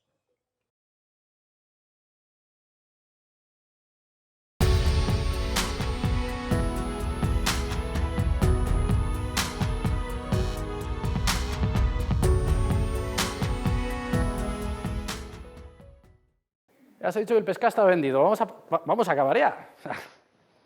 Vamos a hablar de la parte de la expresión. Hemos hablado de la lógica, es decir, aquellos aspectos que hacen que funcionen determinadas presentaciones y otras no. La lógica se resume en que cuando está orientada a la persona, cuando está orientada en la simplicidad, hace que la gente resuene y que la gente sienta que se entretiene y que aprende algo. Esa es la lógica. Las ideas, ¿en qué se basa? En saber qué contar y qué no contar. Y que una vez tienes claras las ideas en un papel, las vamos a disponer en orden, saber qué contamos después de qué. Eso de que el orden de los factores no altera el producto es una gran mentira. Eso sucede en los espacios vectoriales, en los espacios conmutativos, en matemáticas muy concretas. En la vida real, el orden de los factores, claro que altera el producto. Y en una presentación, ¿y de qué manera? Y a la hora de expresar, porque podemos expresar en la manera en que entonamos, la parte esta paralingüística, podemos expresar con lo que decimos, la parte lingüística, pero luego está la expresión visual, que puede ser tanto nosotros como lo que presentemos. Y esto en entornos más técnicos pues puede ser el tipo de gráfica que utilices y demás. Así que vamos a abordarlo. ¿Qué significa el expresarte visualmente? Así que vamos a hacer un pequeño juego.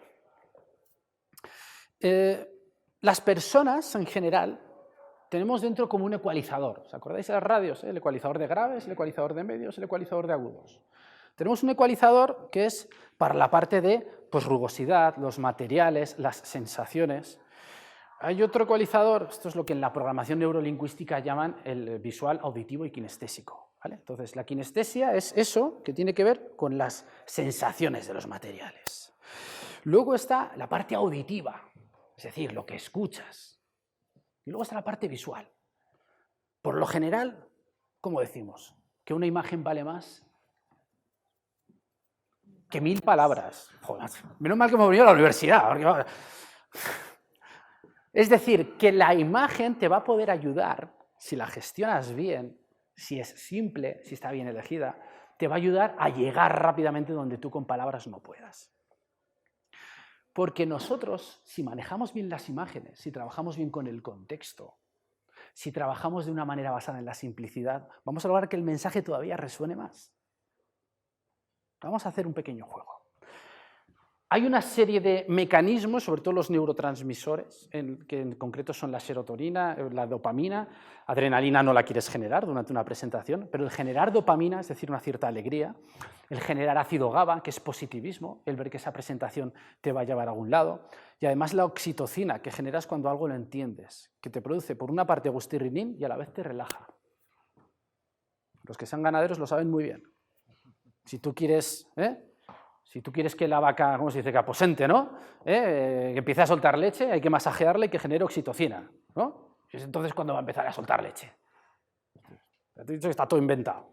Se aprende mucho más en un establo que en los PowerPoint, eso lo tengo clarísimo. Si yo os pongo una imagen como esta, ¿qué película es? Pues que hayáis nacido antes de los... la historia interminable, ¿no? Hay veces que una imagen resume toda una película. Tú ves esa imagen y habrá gente que pueda ver a Atreyu el guerrero tirando de su compañero Artax, el caballo. Habrá gente que verá el momento en que se devora por la tristeza, en el pantano de la tristeza. Habrá gente que verá a Nietzsche, al que me refería antes. Este es el momento en el que Atreyu, el niño, empieza a ser realmente guerrero. El paso de hombre a superhombre por parte de Nietzsche es que primero tienes la fase de camello, tienes la fase de lobo y tienes la fase de niño al final. Esta viene a ser la fase de camello. Luego, de hecho, se enfrenta al lobo y luego, como niño, habla con la emperatriz infantil. Tienes a Nietzsche ahí. Pero incluso tienes algo más, ahora que estamos rodeados de libros aquí en esta sala. En realidad no está tirando del caballo.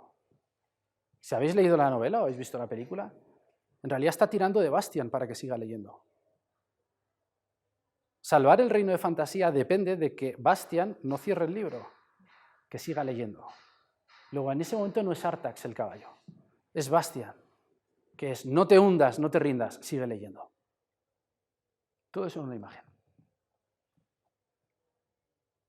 Como cuando ponemos en el adecuado contexto algo. Si yo veo esta imagen y me acerco lo suficiente, veo que son 12 píxeles, 3, 6, 9, 10, 12 píxeles de ancho por unos 60 de alto. Y encima en monocromo, o en gradación de grises, mejor dicho. Lo mismo con la siguiente imagen, que solamente estos 5 píxeles, si me pongo aquí como un ceporro, pues son 5 píxeles de color crema, todos iguales para mí. Pero con la debida distancia ya se empieza a ver algo diferente. Lo mismo aquí y lo mismo aquí. Pero si la misma resolución, la misma cantidad de impactos, la misma información, la hemos puesto con el contexto adecuado, ese unir los puntos que decíamos, estamos hablando de que arriba a la izquierda, ¿quién es? Chaplin, muy bien. Arriba a la derecha, la Mona Lisa, ¿no? La Gioconda. Muy bien. Abajo a la izquierda, en la Capilla Sixtina, ¿no? La creación de Miguel Ángel. Y abajo a la derecha, Lincoln, ¿no? Pablo Iglesias, me decían el otro día. Y sobre todo, lo hemos dicho antes, cuidadito, sobre todo nosotros, los señores, con los colorines. Para esto podríamos estar toda una tarde hablando, pero sugiero la rueda de color de Newton. Si queréis leer sobre ello, o en otro momento lo hablamos. Pero básicamente hay una lógica detrás de los colores. Si tú miras en la rueda de color que te aparece en el PowerPoint o en el Word, cuando esos hexágonos que aparecen, si te fijas, el verde está al otro lado del rojo. Porque contrasta. Pero no me pongas como si fuera el envoltorio de los chicles Bomber. O sea, con ellos, los chicles Bam Bam, los de plátano y sandía, aquellos. Que es un desastre. Yo es que he visto gráficas que es realmente mareante. Y colores que dices, pero a ti te la ha diseñado el enemigo. ¿Vale? Igual que las tipografías. Olvidaos, un PowerPoint no es un Word. Aunque veamos muchos Word, o sea, muchos PowerPoint que veo por ahí, parece un Word puesto en horizontal. ¿No os ha pasado nunca? Que empezar a leerlo. Que es que, no es, que el Word ni es mejor ni es peor que el PowerPoint. Es otro rollo. La tipografía más pequeña que yo he usado en estas diapositivas es de 60. Y esa es la más pequeña. Pero si yo te lo entrego en un papel, parecería un cuento para niños de Teo. O sea, no, cada cosa en su sitio. No me entregues un informe como esto, porque no es serio, pero no me hagas una presentación como si fuera un informe, porque tampoco es serio. Lo que pasa es que esto lleva tiempo trabajarlo, menos del que creéis, porque luego vas cogiendo flujo, vas cogiendo ideas, vas reaprovechando para precisamente tener continuidad en tu presentación. Pero cuidado con las tipografías, sobre todo, y aquí veo alguna cara de usar Comic Sans. Yo veo aquí alguna cara de gente que usa Comic Sans, ¿eh? No voy a pedir que os autoacuséis, pero luego en soledad decís, no volveré a usar. A ver, a lo mejor decís lo de entretener, que la gente aprenda algo y orientarla al cliente, el para qué, sí, eso está muy bien, pero pues mira, si esos 3 no te valen, te voy a dar otros 3 trucos para presentaciones. Ni Comic Sans, ni gráficas tridimensionales, ni los puñeteros muñequitos. Los muñequitos estos blancos, que se dan la mano. Menos mal, que me ha puesto un muñequito quedándose la mano. Entonces, es que hay un acuerdo, bien. Prevención de riesgos laborales, un muñequito de la Cruz Roja. Menos mal, tienen un sistema de riesgos laborales, tienen un plan. Tienen muñequito, tienen un plan. Perfecto. Quitadlos, ya. Es más, si alguien de repente se acuerda que se puede ir ahora mismo si quiere. O sea, no los uséis, queda fatal.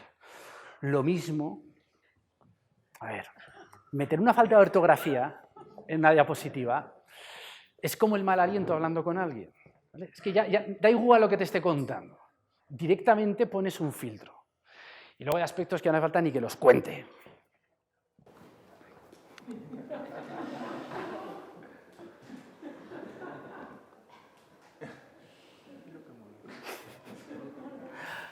como los bullet points. Yo sé que aquí ya, a ver, hay mínimos, por si acaso lo cuento. Seguro que ya todos habéis desterrado los bullet points de vuestras presentaciones. Pero olvidaos de poner todo el rato el logo, la fecha, empezar a poner una retahíla de datos que no le importan a nadie. Olvidaos de que la gente lea. Truco, que la gente no mueva su pupila. Porque cuando pones una diapositiva como esta, además con una tabla cutre, porque vivimos a veces, sobre todo los que somos de formación técnica, que cuanto más cutre salchichera es una tabla, más veraz. Como si no se pudiera falsear una tabla Excel. Pero si es fea, es que es verdad. Porque si es fea, seguramente es un ingeniero informático. Por tanto, no tiene vida social. Y si no tiene vida social, no sabe mentir. Y si no sabe mentir, todo lo que dirá será cierto. Los ingenieros vivimos un poco con ese estigma. Entonces, cuanto más feo, más veraz. Pues no. Bueno, y lo de enumerar las diapositivas. A ver, solo hay una cosa peor que enumerar una diapositiva. Que es decir, que me quedan 42. ¿Cuántas diapositivas habéis visto en este rato que llevamos?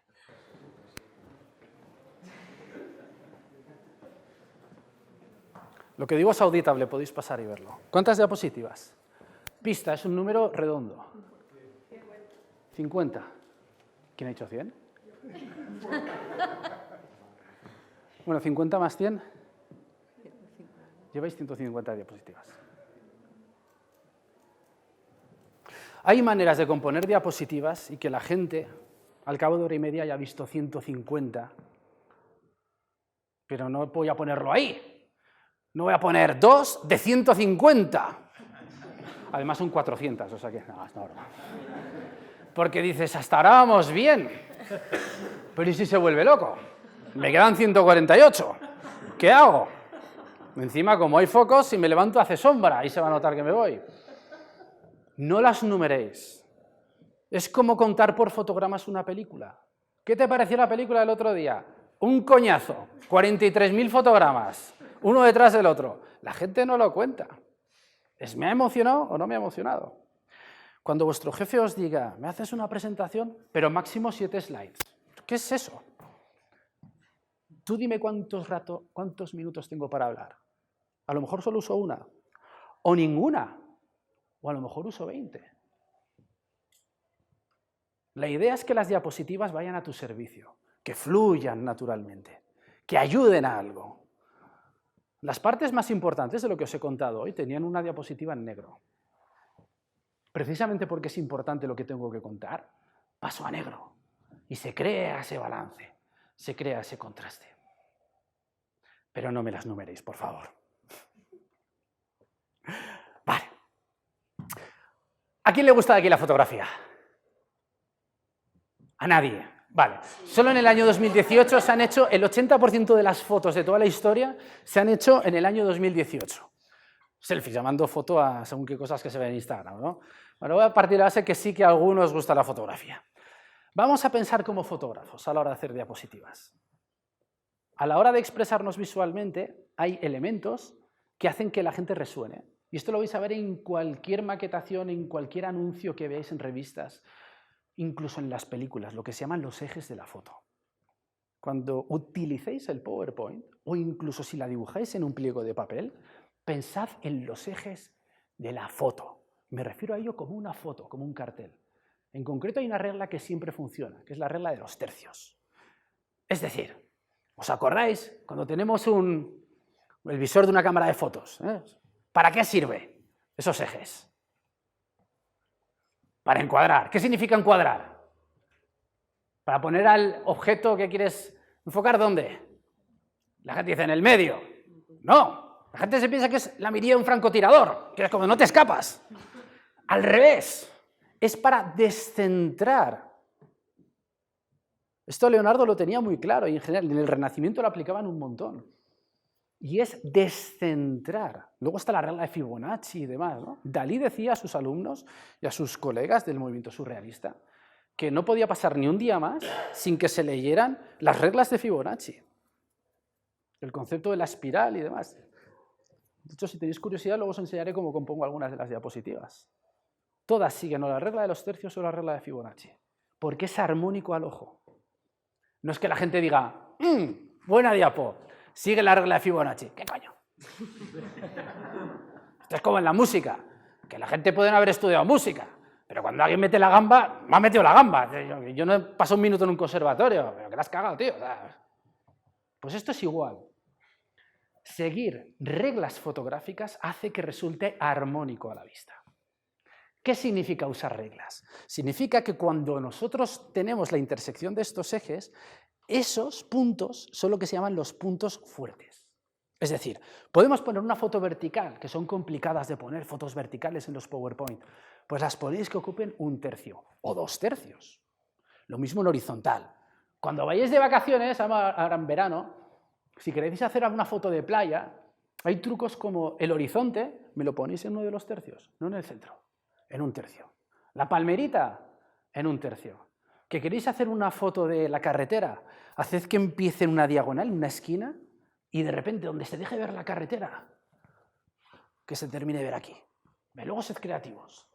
Pero cuando te vas a ver la exposición anual del World Press Photo, o sea, las mejores fotografías de fotoperiodismo, el 70-80% de las fotos siguen estas normas.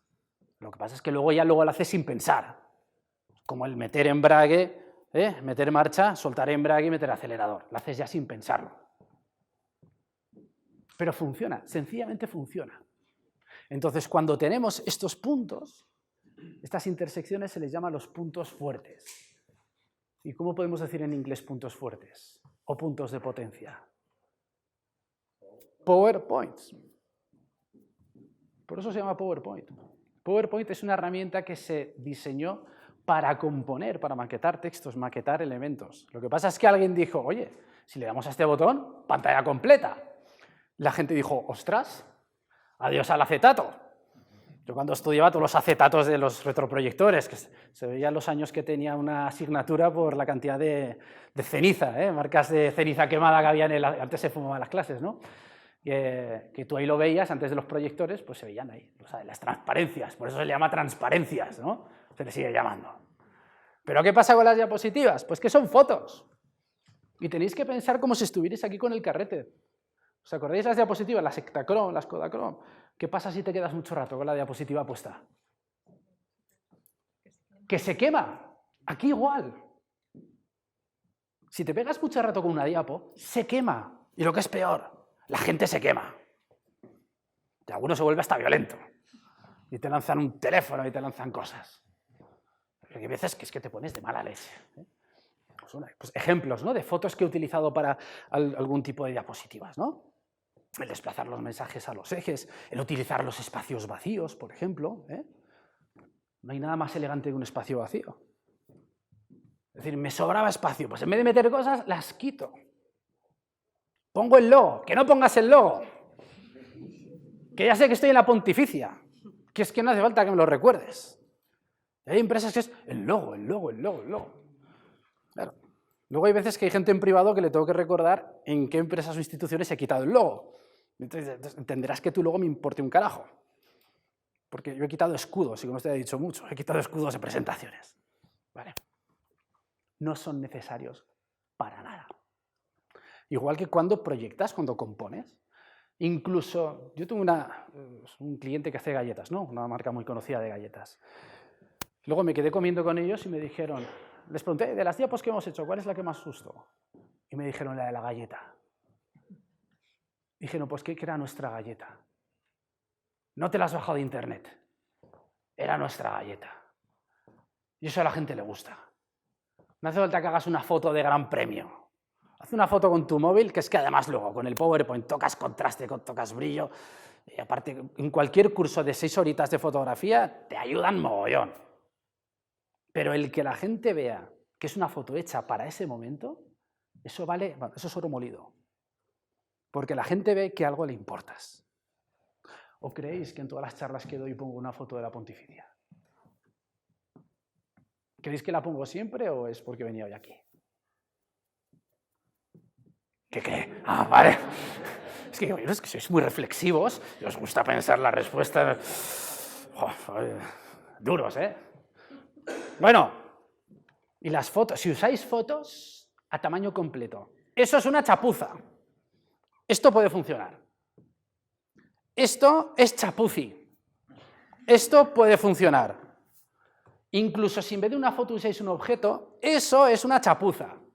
Ahora hay un botoncito, o sea, le das con el botón derecho y le dices quitar fondo. Eso sí lo puedes utilizar. Quitar fondo se llama. Antes había que controlar de Photoshop, crearte un canal alfa, tal y igual. Ahora no, es decirle, quítame el fondo y te lo quita. Si es que nos hemos vuelto muy tontos ya, pues aprovechémoslo. Y por supuesto, si vais a usar fotos, en principio libres de derechos, que no estén pixeladas. No seáis vagos, buscadme una foto a definición. Y mucho menos que me ponga el 123 RF de marca de agua, o sea, que eres un rata, que te ha molado la foto y no has querido pagar. Pues búscate otra o paga, pero no me la pongas. O con los simbolitos de marcas de agua, eso está prohibidísimo. Y cuando voy a congresos lo veo en gente que ni me imaginaría. Y digo, pero ¿no se da usted cuenta, señora, que eso no se puede poner así? Bueno, cosas que pasan. De esto ya no falta ni que hable. Por si alguien no los localizaba. ¿Qué hemos aprendido en este rato, aparte de los muñequitos? Que si vamos a utilizar imágenes, si vamos a usar un soporte que sea visible, que sea visual, que de alguna manera sea inspirador y que vaya en línea de lo que estamos contando.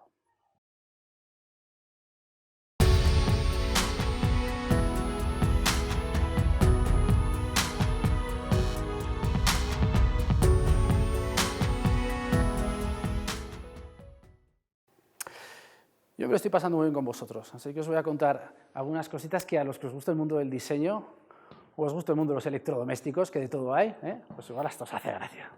Este señor fue durante 34 años, fue el jefe de diseño de Braun. Braun, la mini Pimer. Un ejemplo de diseño perfecto. Una mini Pimer está diseñada de tal manera que tú empieces abajo, bates las yemas, vas subiendo poco a poco y se forma mahonesa. Si os ocurre, sabiendo el funcionamiento, si os ocurre un diseño alternativo para la mini Pimer. La Thermomix, ¿no? Siendo que una mahonesa se hace así, si os ocurre un diseño alternativo, ¿por qué creéis que Bosch, Magefesa, cualquier marca que os imaginéis, la copian? Porque es un diseño genial. Así quiero que sean vuestras presentaciones. Que la forma obedezca a la función. Que cuando la gente las presencie, las experimente, digan, oye, ¿habrá otras maneras de hacerla mejor? Puede ser, pero es que no se me ocurre ninguna. Y habrá maneras de hacerla mejor, pero que la gente diga, es que no sé ni qué añadir ni qué quitar. Apple, continuamente, Jonathan Ive, el que hasta dentro de unos meses va a ser vicepresidente de diseño, porque ahora se va de la empresa, lo dicen abiertamente. Apple no ha parado de copiar a Braun. El primer iPod era una radio de Braun de los años 70. La primera cámara que hicieron era una cámara infrarroja de Braun. Lo mismo con los ordenadores. Lo mismo incluso en los relojes, simulan lo que son los diseños de Braun. Los que tengáis un iPhone, si sacáis la calculadora, es una calculadora de Braun de los años 70. Si os metéis en Amazon lo veréis. Braun calculadora, y pues es la del iPhone. Lo hacen sin complejos, lo hacen continuamente. Lo que pasa es que Apple hace algo que ninguna otra marca había hecho hasta ahora. Y es el proceso de la generación de un producto que vaya relacionado con el proceso de contarlo. Cuando la gente vio la presentación del primer Macintosh en el 84, que lo precedieron de una campaña de promoción alucinante, cuando en la Super Bowl salía un anuncio con una chica que representaba la libertad y rompía con un martillo el mundo del IBM, el mundo del PC. Luego ellos se han convertido en el gran hermano, pero bueno, se han invertido las tornas, ¿no? Pero ellos decían, entenderás por qué 1984 no volverá a ser como 1984, que es uno de los mejores lemas que ha habido en la historia de la publicidad. Es decir, entenderás por qué en este año 84 no volverá a ser como en la novela 1984, El gran hermano de Orwell, ¿no? Como diciendo, traemos la libertad al mundo de la computación, ¿sabes? Pero la manera de contarlo en una presentación, Steve Jobs, era similar a la experiencia de uso. Es decir, la misma simplicidad que buscaban, con toda la sofisticación que hay detrás, pero esa simplicidad, que como decía Da Vinci, es la última sofisticación, ¿no? Cuando la definen en un producto, también la definen en la manera de contarlo. Porque tiene que haber una conexión entre lo que cuentas y lo que eres. Tiene que haber esa congruencia. Por eso hacen ese ejercicio de reflexión. ¿Qué máquina hemos hecho? ¿Para qué sirve esta máquina?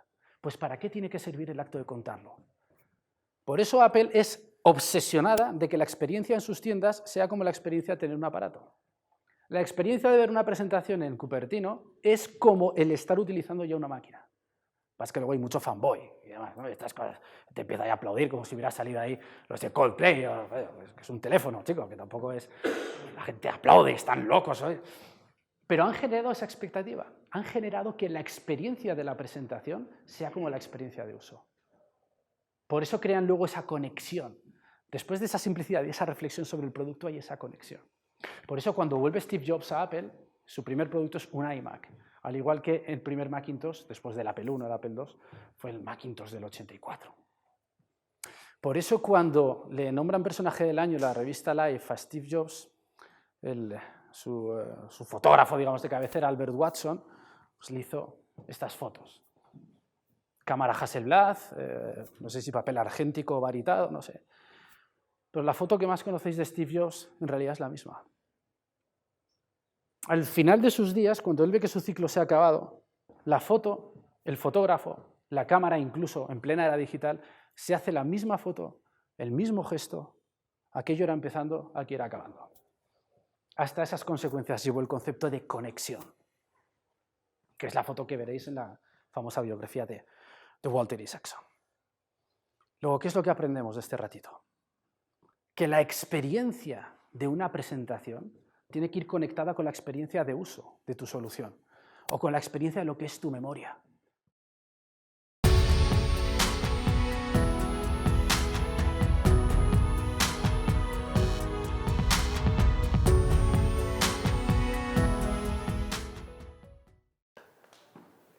Simplificar, lo hemos dicho hace un rato, ¿verdad? Hemos hablado de XPI. Os he hablado de Brown, de cómo Apple ha copiado sin ningún problema a Brown. Este es otro de los ejemplos en los que se basa esta empresa, que hacen las mejores presentaciones del mundo. El proceso de simplificación de Picasso. Hay un método, hay un camino para simplificar. Picasso decía que cuando era pequeño pintaba como Rafael, pero que le llevó toda una vida a aprender a pintar como un niño. Con 15 años, ¿cómo se ve Picasso? Esto es un autorretrato de Picasso. Cuando empieza su época parisina, así es como se ve. La portada del National Geographic de hace unos meses. Al final de sus días, ¿cómo se ve Picasso? ¿Dónde veis realmente a Picasso? ¿A la izquierda del todo? Con pintura era perfecta. Parecía un retrato de Murillo, tal. Es en la última donde ves las líneas, donde ves el desdoblamiento, el concepto del cubismo, el de formar la realidad y plasmarla en 2 dimensiones. Pero para ello hay un proceso. Por eso cuando ves el Guernica, es tan o más interesante que el propio cuadro, es el ver las salas de alrededor. Las salas aledañas y ver los diferentes estudios, el cómo llegas a cada uno de los personajes. Aparte que es un estudio de composición en pirámides perfecto, pero cómo cada uno de los personajes que aparece es fruto de una evolución. Empieza ahí, va evolucionando. Lo mismo en cómo empieza el estudio de composición inicial, a dónde va llegando y al final cuál es el Guernica que conocemos, que dibujó.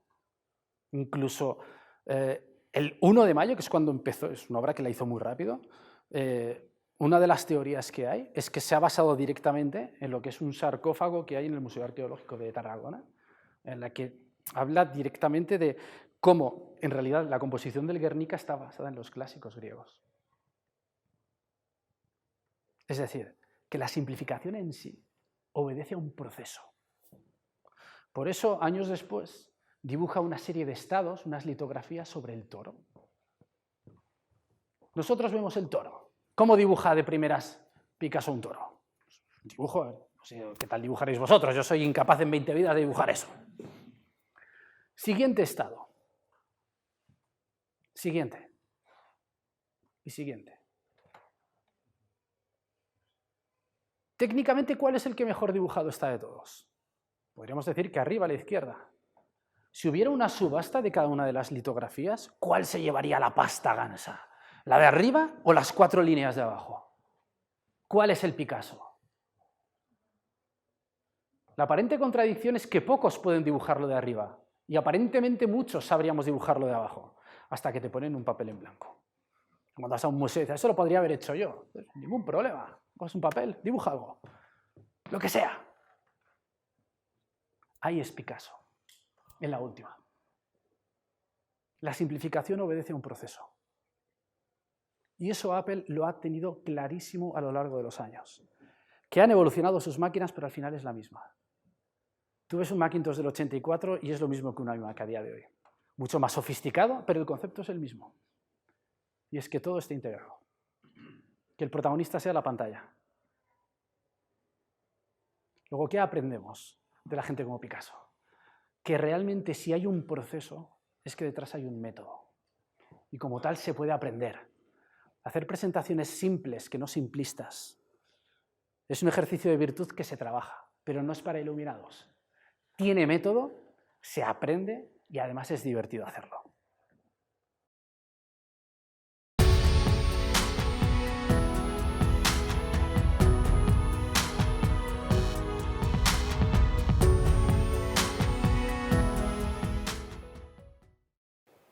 ¿Y con qué es con lo que terminamos? Con algo que nos empeñamos en no tener en cuenta nunca. Y es que presentar es un regalo. ¿Cuántos de aquí nos ponemos nerviosos antes de hacer una charla o de dar una presentación?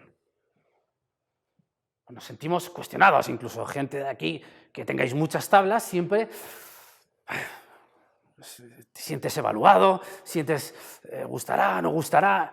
Lo primero, si tu jefe o tu tutor o tu director considera que eres tú la persona que ha de hacer esa presentación, es porque piensa que representas dignamente a la marca o representas dignamente a la empresa, o lo que dices tiene sentido, o por la razón que sea te has ganado el derecho. No es un castigo, no es un marrón. ¡Qué marrón! Me ha caído la presentación. No.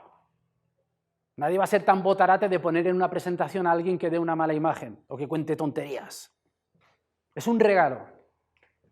Ese es el primer truco que yo digo a la gente que se pone, vamos a decir, casi patológicamente nerviosa. Y es convéncete, es un regalo.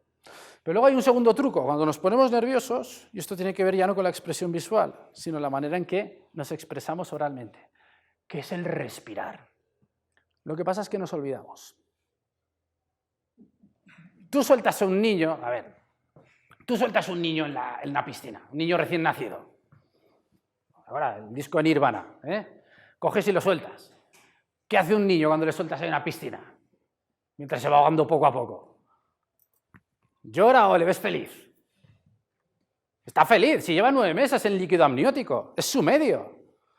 No ha aprendido a abrir la epiglotis, él automáticamente, si se mete en agua, la epiglotis la cierra, no se ahoga, le faltará oxígeno, o sea, saca al niño, evidentemente, ¿no? O sea, el ejercicio está guay, haces la foto y te va, y sácalo. Pero el niño no se asusta, y lo sacas y no llora. De hecho, sonríen. Cuando tiras un bebé al agua, está así. Es su medio. Pues claro, si no lo sacas, claro, mal. Pero conforme nos hacemos adultos, nos olvidamos. ¿Cómo es un pulmón de grande, grosso modo? ¿Cómo diríamos que es? ¿Verdad? Nos dicen, ¿verdad? Estamos acostumbrados a ver la proyección frontal de un pulmón. Porque en los libros de naturales había que poner pues, el tejido tisular, la caja torácica y demás. Pero si nos quedamos solo con el pulmón, es bastante más grande. Porque el pulmón, los que hayáis estudiado canto, o hagáis yoga, o hagáis pilates, hay una parte que es la capacidad diafragmática. Luego está la capacidad frontal, la pulmonar, pero luego hay una parte que es la capacidad clavicular, que es como los que hayáis jugado baloncesto hace años, había unas zapatillas, las Reebok Pump, que podías hincharles la lengüeta. Pues esto es como la lengüeta. Es decir, que si respiras, hiergues el cuerpo e hinchas de tal manera que esta parte de aquí notas que se endurece y que no puedes ni hablar. Mantienes el aire y lo sueltas. Esto se llama respiración táctica. Esta es la respiración que usan los francotiradores. Adquirir el aire, mantenerlo el mismo tiempo y luego soltar. Ahora se está hablando de una técnica que es el 4-7-8, es decir, lo coges durante 4 segundos, lo mantienes 7 segundos y lo expulsas durante 8 segundos. Si probáis a hacerlo, da igual lo nervioso que estuvieras. Si estás intranquila antes de hacer esa presentación, tú haces esto lo mantienes y lo sueltas. A lo mejor luego te entra otra vez el tembleque, pero como lo más difícil es empezar, bueno, importante, esto se hace en el baño, O sea, lo que no es salir, vas a hacer la presentación, te quedas mirando a la gente y empiezas a respirar, y la gente dice, ¿qué le pasa? Que a veces alguno que se me olvida decírselo, digo, no, eso se hace ahí, no aquí. ¿Vale? Respirar es algo que se nos olvida. Lo que pasa es que es algo que consideramos que como lo hacemos continuamente, pues ¿para qué hacerlo de manera consciente? Es como el comer. Comer de manera consciente, respirar de manera consciente. Y luego, esto a veces lo tengo que decir sobre todo pues, con las señoras, ¿no? Porque hay veces que según el calzado que llevas, sobre todo si es un sitio como este, pues parece que estés bailando claqué, cla, cla, cla, cla. Entonces, dentro de lo posible, llevad un calzado neutro cuando estéis haciendo una presentación. ¿Vale? Y luego lo de la vestimenta, salvo que tengas que ir por reglas de vestimenta del sitio, yo qué sé, es que tengo que hacer una presentación en un festival de disfraces, pues disfrázate. Pero si no, no. El que más entendía esto era Steve Jobs. En el armario tenía 200 jerseys negros. Todos de Kenzo, eso sí. O sea, tenía $60.000 en jerseys. Pero el tío no se lo pensaba. El tío siempre iba de tejanos y de negro. Y luego está el concepto de mirar, el centrarte en la gente. Estos son pequeños detalles del mundo de la expresión, pero que simplemente con que seamos conscientes de ellos, es decir, que no hagas la presentación dando espaldas a la gente. Esto en el mundo de la televisión se sabe. Además, esta universidad tiene una facultad de comunicación muy potente. En televisión nunca veréis que el presentador da la espalda. Es como un silencio en radio. Si en radio un silencio dura 3 segundos, la gente cambia de emisora. Si tú en televisión ves una espalda, te genera rechazo. Nunca veréis las espaldas de la gente que sale en televisión. Una regla, grosso modo, ¿no? En televisión. Con lo cual, fijaos en los diferentes círculos, porque siempre se llena esto como círculos. Esto es como en las bodas. ¿Os acordáis de la película esta de Schwarzenegger, Depredador? Que lo veía todo como termográfico, que veía todo mapas de color de la gente, el mapa de temperatura, ¿no? Si vosotros os ponéis en ese modo, en una boda, en un evento, veréis que siempre se llenan los espacios en 5 círculos. Esto es como cuando vas a clase. Los alumnos llenan 5 círculos. Vas al cine, nadie se sientan todos juntos. Nadie. Se sientan unos aquí, otros aquí, otros aquí. Hay 5 círculos siempre, menos cuando sacan el jamón, que entonces de repente todos van ahí. Pero cuando se acaba el jamón, nuevamente hay 5 círculos. Es como el principio de exclusión de Pauli en química. Son cosas que funcionan así.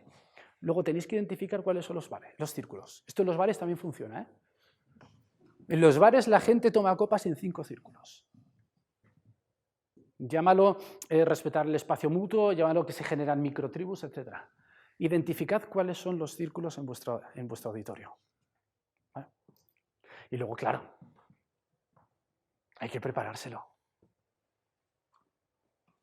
Tenemos la fea costumbre de pensar que una presentación, cuanto más improvisada, más fresca. ¿Creéis que estoy improvisando hoy?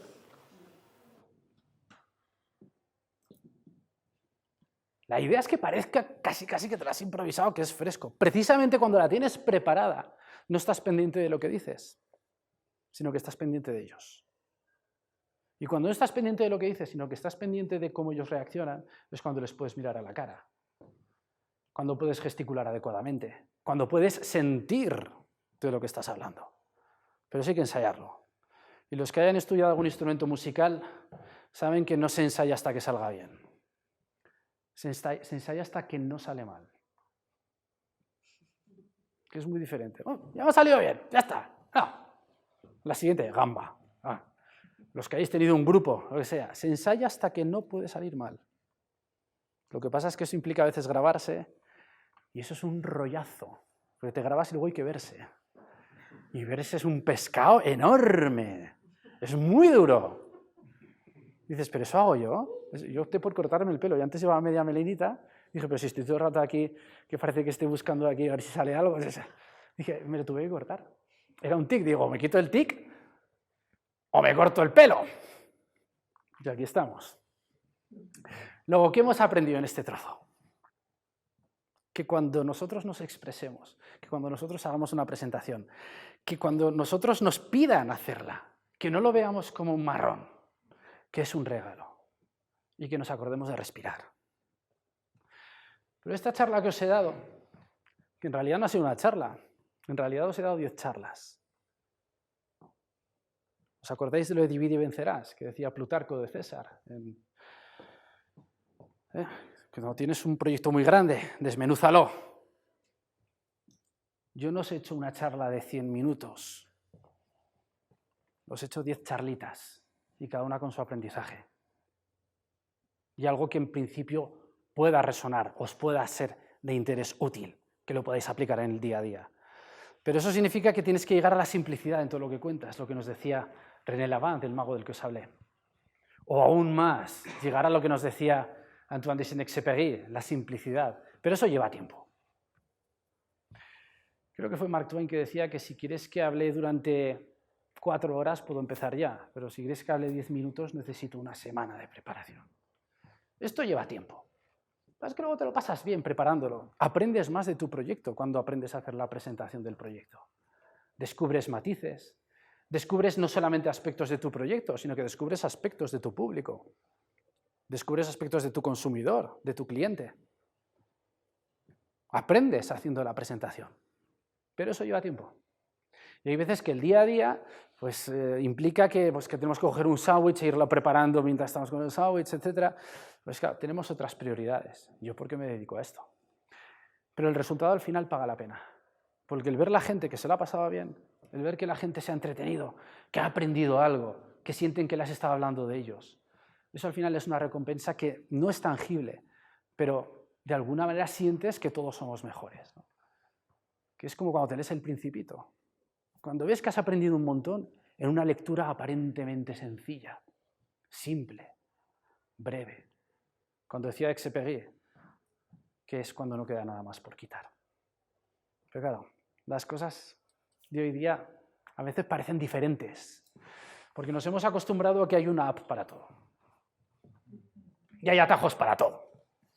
Y dentro de poco lo que me extraña es que haya todavía autoescuelas, porque dicen, bueno, me bajo la app y ya aprendo a conducir, como en Matrix, ¿no? Ponme el programa de pilotar helicópteros, ya sé pilotar helicópteros. Y nos hemos acostumbrado a que todo lo tenemos así, y que estás cenando con alguien, haces una foto del plato, estás más pendiente de subirlo a una red social, y estás más pendiente de a ver si en media hora hay 100 personas que han dicho, oh, qué vida más guay tienes, ¿no? Gente que no está en esa mesa, por cierto. Entonces buscamos esa instantaneidad en todo, pero la naturaleza nos dice que todo lo importante lleva tiempo. Aprender un idioma, aprender a conducir, dominar una materia profesional o académica, querer a alguien, que te quieran, si es más jodido. Tener un niño. La naturaleza lo dice, no hay atajos para ello, son 9 meses. Y si por lo que sea son menos, pues hay dificultades. Luego, no busquéis los atajos. Buscad esa simplicidad, pero os advierto, llevará tiempo, pero se aprende. Y una vez lo adoptas, es algo con lo que casi no puedes dejar de vivir, porque de lo que se trata es de que no quede nada más por quitar. Y yo me lo he pasado genial con vosotros. Si tenéis alguna pregunta, algún aspecto que me queráis comentar y demás, hay gente que le gusta, esta diapo, ¿cómo la has hecho? Pues la vemos. Pero por mi parte he estado súper feliz de estar en esta casa con vosotros. Gracias por venir.